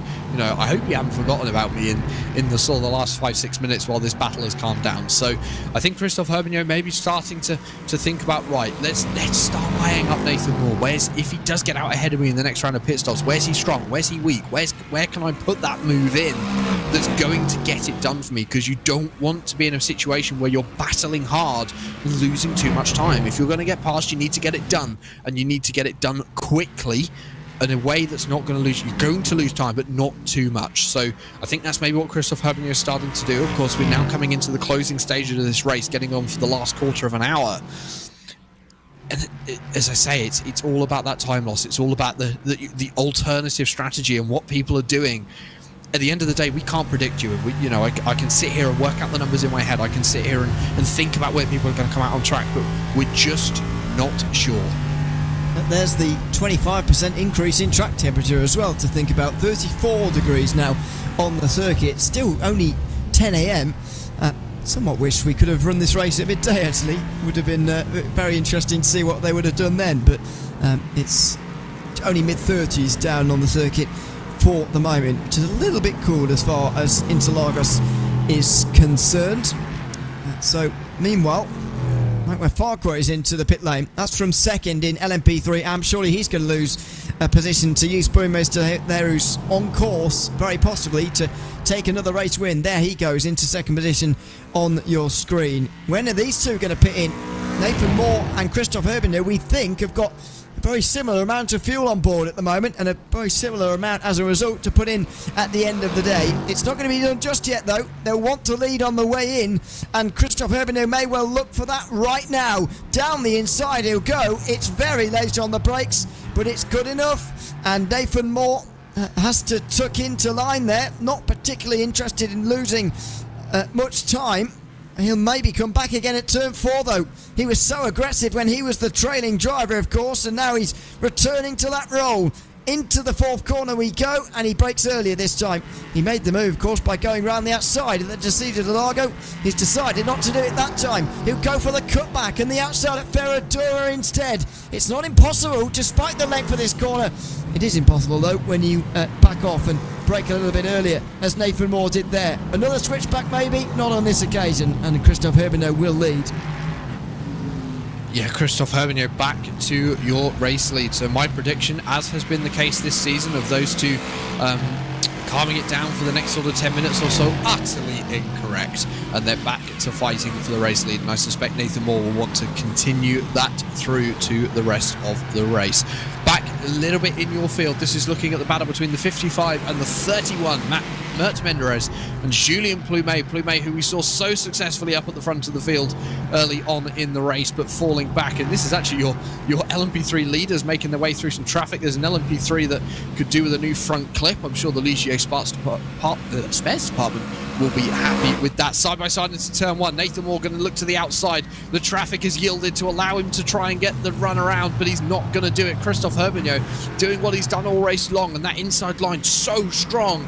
But Nathan Moore now potentially having a chance on the exit of the corner. Is he going to be close enough? The Impulse Racing Mercedes in the background gets out of the way nicely, but I'm not sure Nathan Moore's going to be close enough for a move down into turn 4. Well, that could have got a lot worse as they were working their way through on LMP3 and GT4 traffic. Don't know who that is just behind, who's missing the front end. Could be Mac Farquhar maybe on his out lap. He's just got a lap down to the overall leaders. Down in third place in LMP3 AM.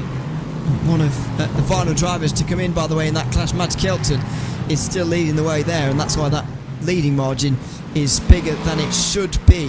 But the leads will be glad to have negotiated that, because it could have gone wrong very easily. Are we going to see what happened to that? We're going to see something else here for Nicholas Salputis, who I think was a bit ambitious to go down the inside there and ends up spun around at turn 1.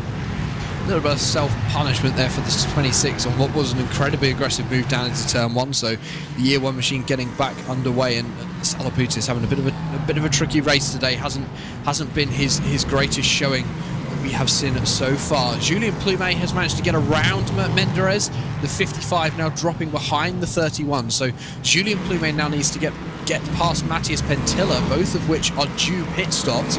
Julien Plumet good here to run to the end of the race, but being caught in the traffic, he's lost 3 seconds to Adam Stay here, you, and so really losing out. Someone who we saw so strong at the start of the race, actually putting a challenge on for the race lead, now dropping back quite a long way. Yeah, looks that way. Still waiting for pit stops here from the top 4, by the way, along with Matthias Pentila, Mert Menderes, Mads Kelton and Nikolai Loft, all yet to come in from LMP3. We're also waiting for the top 2 in GT4 to make their way in. Sasha Engelsey and Adam Isaacson are yet to come into pit lane. A couple more stops there for Rob Sutherland and Howard Hassan in GT4, but Matthias Pentila in LMP3 also making his way in. Wonder whether he'll be receiving a penalty, by the way, post-race as a result of contact down at turn 4 on the opening lap. If you weren't with us, it was him and Matt Caruana who collided at the left-hander. There is Nathan Moore back in the sights of Christoph Herbender, in his sights, I should say. 13 minutes to go. How much further can they go on their tanks of fuel? They can go a long way around here compared to some of the other races we've seen so far this season, and so it is not yet. It's still waiting. Only 13 minutes from the end. This is an incredible run from these two drivers. Their final stop is going to be incredibly short. They're going to have 9 laps to go as they cross the line this time. So, this is getting to a point, Ewan, where it's really going to be in the last sort of 6 or 7 laps. I think we're going to see the majority of these pit stops. Leo Bonamine now the first to choke from those who have not stopped yet from 4th position. He's going to come down onto the pit lane. We did see a slightly earlier stop from the 25 last time round to try and get an undercut on Matt Caruana. So Matt Caruana also going to go one more, currently running in the 3rd position. So Adam State is going to be the one to watch at this point. Can the number 18 get through to a point where he can make up a position on Leo Bonamine? It's going to be close, I think, but I think it's also going to be interesting. Nathan Moore, as you can see on the screens, having lost a little bit of time in traffic this lap, Ewan, now dropping about a second back from Christophe Herbenu. Now the LMP3 AM field is about to sort itself out as Matt Kelton makes his way into pit lane. He held nearly 20 seconds over each Promoster just before, in fact just over 20 seconds ahead of the 48 car, but that's going to be a difficult task to stay ahead of him. He's still stationary, is Kelton, and now he goes just as Promoster makes his way through. Now, how big is the gap going to be? It's not going to be huge, but Kelton does have the long pit exit to go through as well, of course. In fact, it's going to be quite close between the two of them as the 2 overall leaders come in as well. It's half a second in LMP3 AM. It may well be similar in Pro. There's your margin in the further down the order. I believe this is Taylor Lane behind Matthias Pentler. It certainly is. There's the 48 car Promoster, just half a second ahead of Kelton in the red and white. Meanwhile, the overall leaders are stationary. Christophe Herbenu and Nathan Moore into the pit lane. Matt Caruana comes in as well, and look at that! Herbenu gets out right ahead of Nathan Moore. The two of them nose to tail on the exit of the pit lane, almost identical in the lane, although Moore was a little bit quicker, 7/10 of a second in fact, and he's closed in dramatically. He's looking up the inside immediately. You don't see this very often into turn 4 on the exit of the pit lane, but they stay single file with 10 minutes to sort out the race winner between themselves. And another driver out of the pit lane. This time around, it's Matt Caruana in the 17. You'll never believe it, Ewan. He's in 3rd. He's got 4 seconds over Adam State. He's done it. He's got back to the podium as we keep an eye on your leaders now. And I think the reason why Christophe Herbenu got out ahead there, Ewan, was he had a better in-lap. Nathan Moore lost that time on the in-lap. He dropped about a second back, and he's dropped even more time now, having to go around the outside of a back marker through that long, slow left-hander. So Christophe Herbenu, that in-lap being crucial for holding on to the race lead. In GT4 Pro, Timo Hayden has come out just ahead of Sasha Engelsey, who was ahead of Adam Isaacson. He's not stopped yet though, Isaacson, so we'll wait for that. But it's looking good, I think, for Timo Hayden, because he was ahead before the pit stops. Obviously, he took a short pit stop earlier on, but he's been waiting now 12 laps since his final stop of the day to see where he will be. Since he's ahead of the driver that was ahead beforehand, ahead of Isaacson, it may well be Timo Hayden who leads this race in a few moments' time. Yeah, let's see. I think Isaacson's going to be due down onto the lane any moment now. He's one of the only drivers in GT4. The only one I can see is Jack Osborne on the same strategy, who hasn't yet been down onto the pit lane. Adam Isaacson, in fact, he has gone down onto the pit lane. So this time around for the 78, eyes on the 96, currently in P2. What can he do? Isaacson has stopped in his box, taking on the fuel. I would expect this to be an incredibly short stop, but he is about halfway down pit lane. Hayden now coming past the pit entry. I think Impulse Racing have once again thrown a strategy race at the SimRC.de Aston Martin. They have got themselves comfortably through into P1 and 2, and Adam Isaacson has got no answer to that. Thomas Marks Burgess might be the only concern. I don't think so, because Marks Burgess only now entering the Senna S. Yep, thinks that will be a 1-2 for Impulse Racing, and there's not a lot that anyone else can do about it. Meanwhile, nose to tail here down the Retro Aposta for a few drivers. I think there was some lappery going on there in LMP3. This is the overall leading battle though. Plenty of time left in this race, by the way. Still 6 to go when they get to the line here for Christophe Herbenu to hang on, and it's going to be quite a drive for him to do this. We've seen the battles that have gone on in the past. Nathan Moore was oh so threatening when he was behind Herbenu in that second stint. He's going to have to reimagine that on a shorter time scale this time round.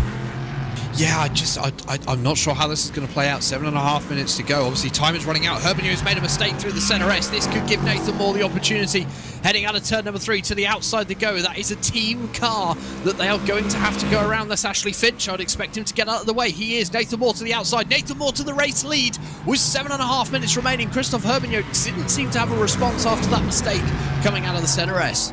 Yeah, it was basically handed to Moore in the end, and he's going to have to go defensive again into Ferradura. Herbigno lets him have that one slightly. Just 14 points between these two at the start of the day, by the way. Moore could really do with gaining some of these points back again.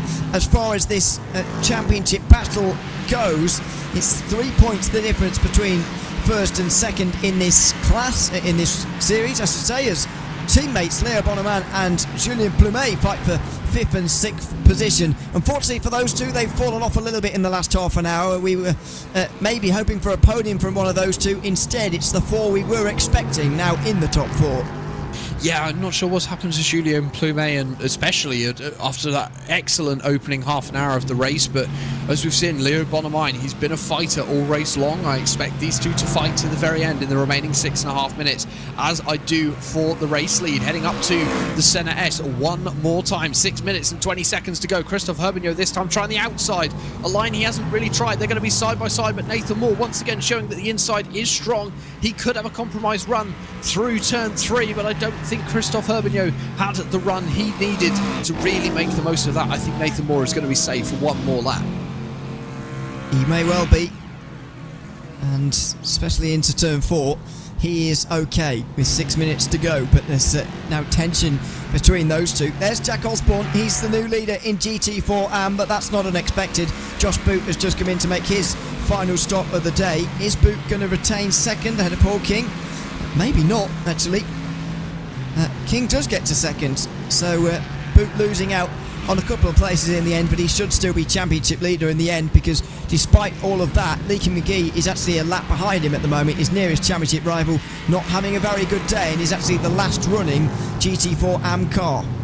I think a race to forget for today for Josh Boot, a valuable lesson on make sure you're not one of the opening pit stalls. You don't want to miss it. I think he's lost a lot of time by having that forced drive through and then having the splutter of fuel trying to get down onto the pit lane for the first pit stop. 5 minutes remaining in this race. Up out of Yung Chao one more time towards the start-finish line. Christophe Herbigno looking a little bit closer this time.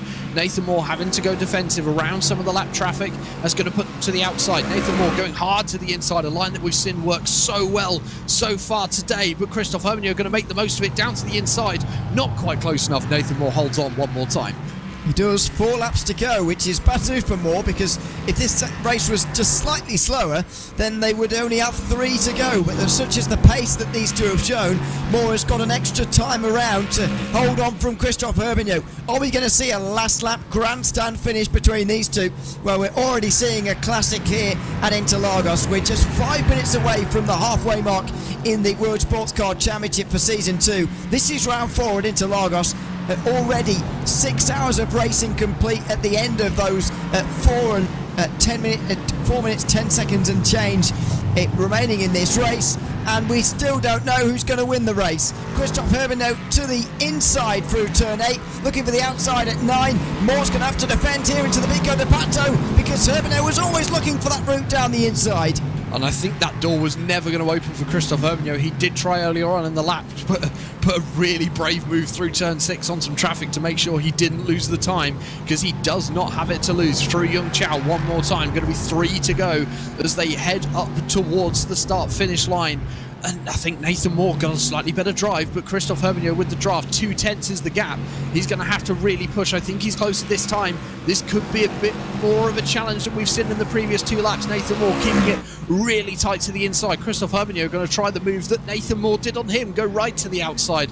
Nathan Moore opening up the entry of the corner just to help his defence, and one more time he's held on, but they're much closer as they head into turn 3. Christophe Herbigno looking for the outside, looking for the inside. Where's he going to go? I think Nathan Moore is indeed going to go right to the inside. Some traffic could play into this, but Herbigno looking and looking. Here we go, outside again here for Christophe Herbigno, who can't find his way around the outside. Is there the exit though? Yes, there is. Moore made sure that he wasn't going to get caught up on the inside though at turn 5 so that he could get round the lap car and defend it to Ferradura too. That means that Herbino is going to struggle to go right round the outside here. It's a very good run from him, and they both dive for the early apex. Moore dives for it first though, and he stays ahead of Herbino all over again. Nathan Moore having to put on an incredibly aggressive defence on this to make sure that Christophe Herbino doesn't have a chance to look to the inside. I thought the gap might have been open there, but it wasn't quite. Herbino wasn't close enough. Heading through turn 11 once more into Young Chow, and I think Herbino may be going to be lining this up for one more attempt down the main straight, but you don't want to go too early. You don't want to leave Nathan Moore the chance to get back at you on the final lap. A bit of traffic could play into this. No, it will not. That's one of the Impulse Racing machines. In fact, that's the 258 that we have seen so far in this race, running up towards the front, riding on board with Christophe Herbino, looking to the outside. Nathan Moore going to use the inside line once again. You can see how close they're getting, almost contact as they cross the line. 2 to go, 1 minute 51 left in the race. Herbino going to run him slightly tighter to the inside. In fact, actually, he's going to have the better line off the corner. I don't think Nathan Moore's going to be able to hold on to this. He's not. Christophe Herbino back to the lead, but Nathan Moore going to be looking on the exit. Oh, another lead change with just under 2 minutes to go, and Moore's looking for the pass again here. He's going to squeeze Herbino as much as he can, just as Herbino did to him on the way towards turn 1. He's going to go right round the outside. This is how he took the lead in the second stint of the race, but he's pushed off wide, and now he needs to focus on getting close again so that he can have that move on the final lap of the race.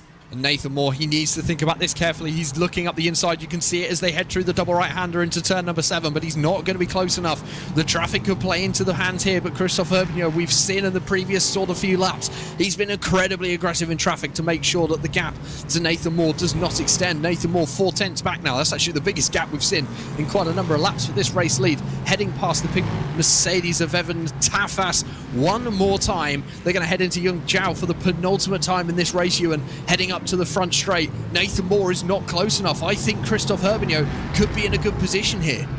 I think he is. He's just been waiting to unleash the speed at the end of this one, and it might well be race-winning speed. By the way, in GT4 we've had an off for Paul King, I'm afraid, who's plummeting through the order. He's lost second position to Josh Boot down there in the slowest of the classes. Meanwhile, white flag is in hand. One more time around here at Interlagos. Nathan Moore doesn't look like he's close enough. He's got the 2 GT4 Pro leaders right ahead of him. If he can clear those 2 by turn 4, he will be into the lead for sure to the end of this race, do you think? I don't think Nathan Moore's got the raw pace to overcome Christophe Herbino at this stage of the race, and in fact he's going to get caught up in traffic.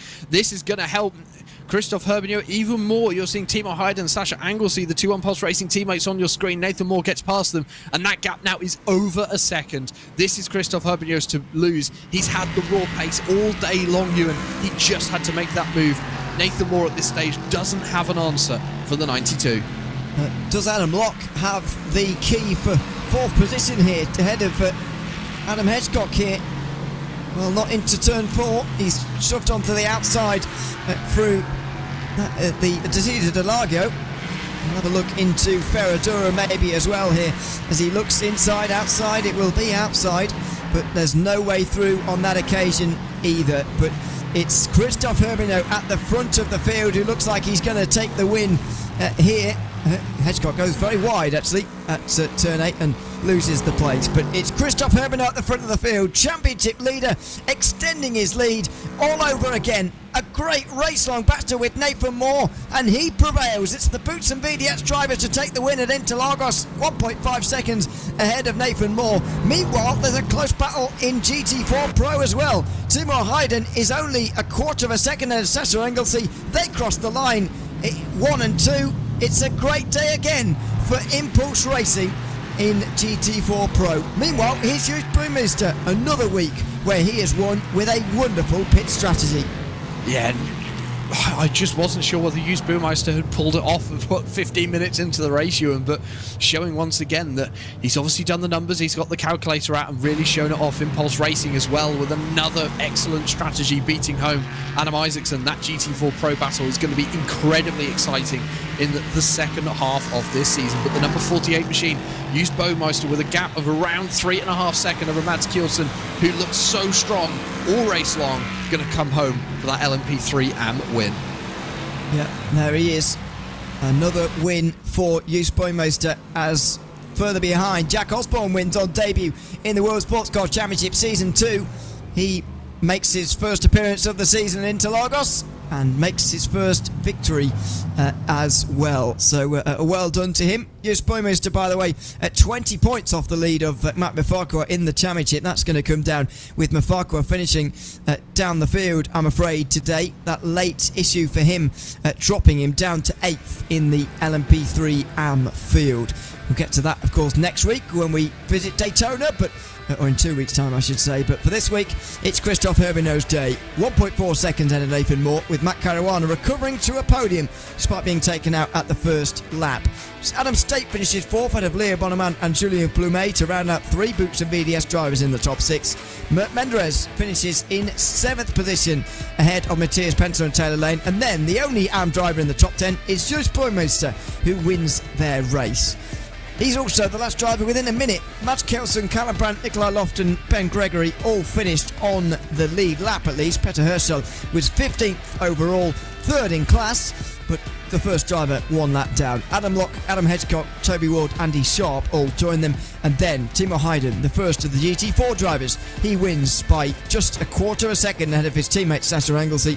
Adam Isaacson, championship leader, at least gets on the podium ahead of Thomas Mark Spurgis. Then it's Matt Loveridge with a alternative pit strategy, shall we say, finishing inside the top 5. Same strategy as Michael Pedersen, actually, who finished just behind him. Jeremy Rollo beat Emmanuel Gatzella to the line by 12 thousandths of a second, and of Richard Simner, followed by the AM winner Jack Osborne. Kim-Andre Bjorkland rounded out the top 30 ahead of Gergely Kinsabo. Then the second driver in AM, Josh Boot, ahead of Evangelos Natafas. It was Rob Sutherland next to Jack Wilkins, Ben Hicks, Howard Hassan, Lee King McGee, all getting ahead of Paul King due to a late problem. Mac Mafakwa, Ashley Finch, Nicholas Solaputis, Dorian Imbritucci, Dan Piazza and Tom Weston failed to get to the end of the race. So those are your results after 60 laps of racing. Let's have a chat to some of the winning drivers at the end of today, starting with Joost Boymeister, who joins us now. Joost, welcome in.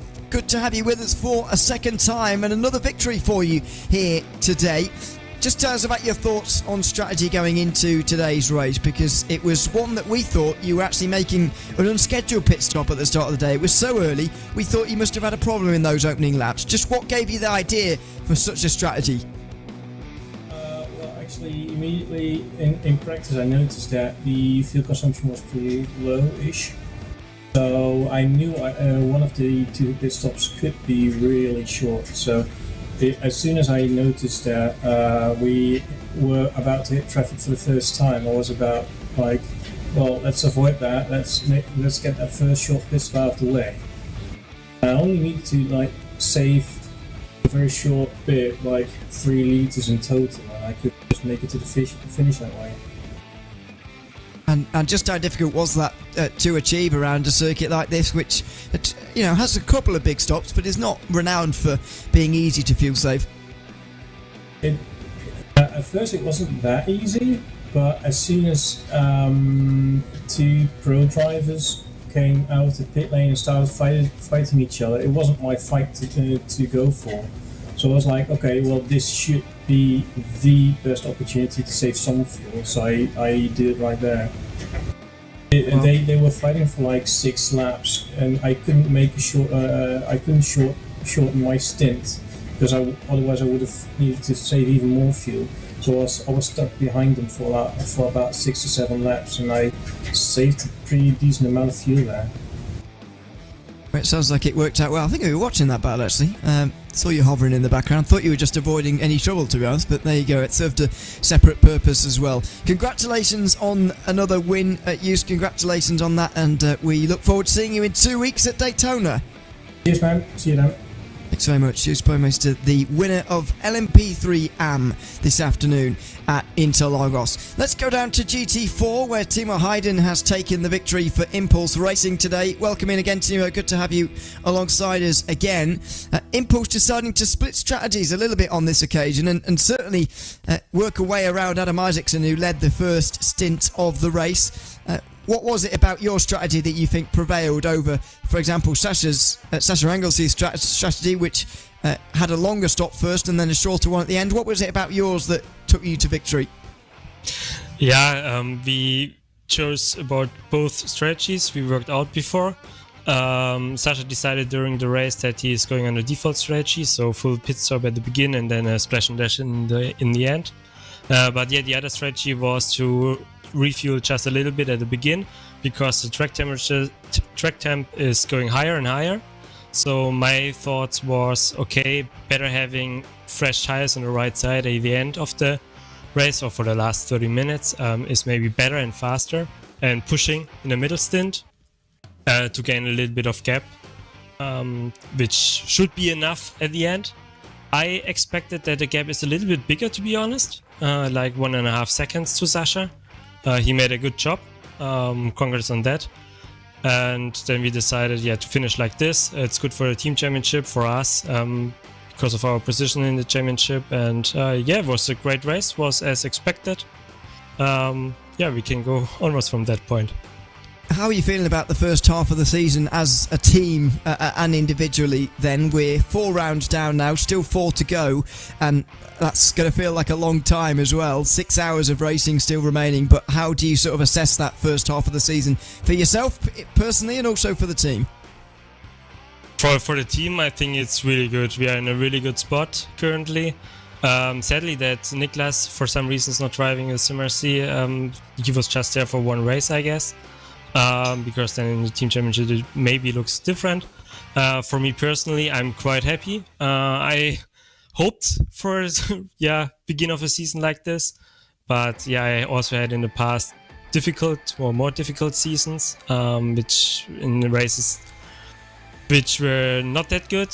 So I'm quite happy to win and some podiums. And I hope that the second half of the season is going on like this. I know the tracks will be sometimes a little bit difficult for me now, but I hope that I can manage that. Yeah, I hope so too. I think it's going to be very close between yourself and a few others, certainly after the first half of the season we've seen. So we look forward to that. Congratulations on another win tonight, Timo, and thanks very much for coming to chat to us. Thank you. Thanks so much, Timo Hayden there, the winner of the GT4 Pro class this afternoon in the World Sports Car Championship. I think that's about going to do it for interviews today, so it's all that's left for us to say is thanks very much for watching. Next time out, we'll be racing again in a couple of weeks' time. We're going to Daytona, 23rd of April. Make sure you join us at 7:45 in the UK for the pre-race show and the back end of GT4 qualifying. As always, it's the location of the Season 1 finale for Round 5 in Season 2. I've been Neil Leary alongside Jack Stiles. What a great race we saw today, Jack. Great battling right to the very end, especially for the overall win. Yeah, I think it's also the first race we've really seen this season where the strategy has been vital. So many different approaches to the race. It's been excellent to see, and Daytona is one of those circuits that's always going to throw up a curveball. So something's going to come up, something's going to happen, whether it be strategy, how people race. We just do not know. Join us in 2 weeks. You'll find out. I think it's, this season so far, it's been cracking, and the second half, it's only going to get better. Yeah, make sure you tune in again for that. For now, though, I've been Neil Leary alongside Jack Stiles. Mike Yao has been operating the cameras here this afternoon. It's Christoph Herbinow's day in Interlagos. Make sure you join us again where we move to North America for round 5 of our championship. We'll see you then.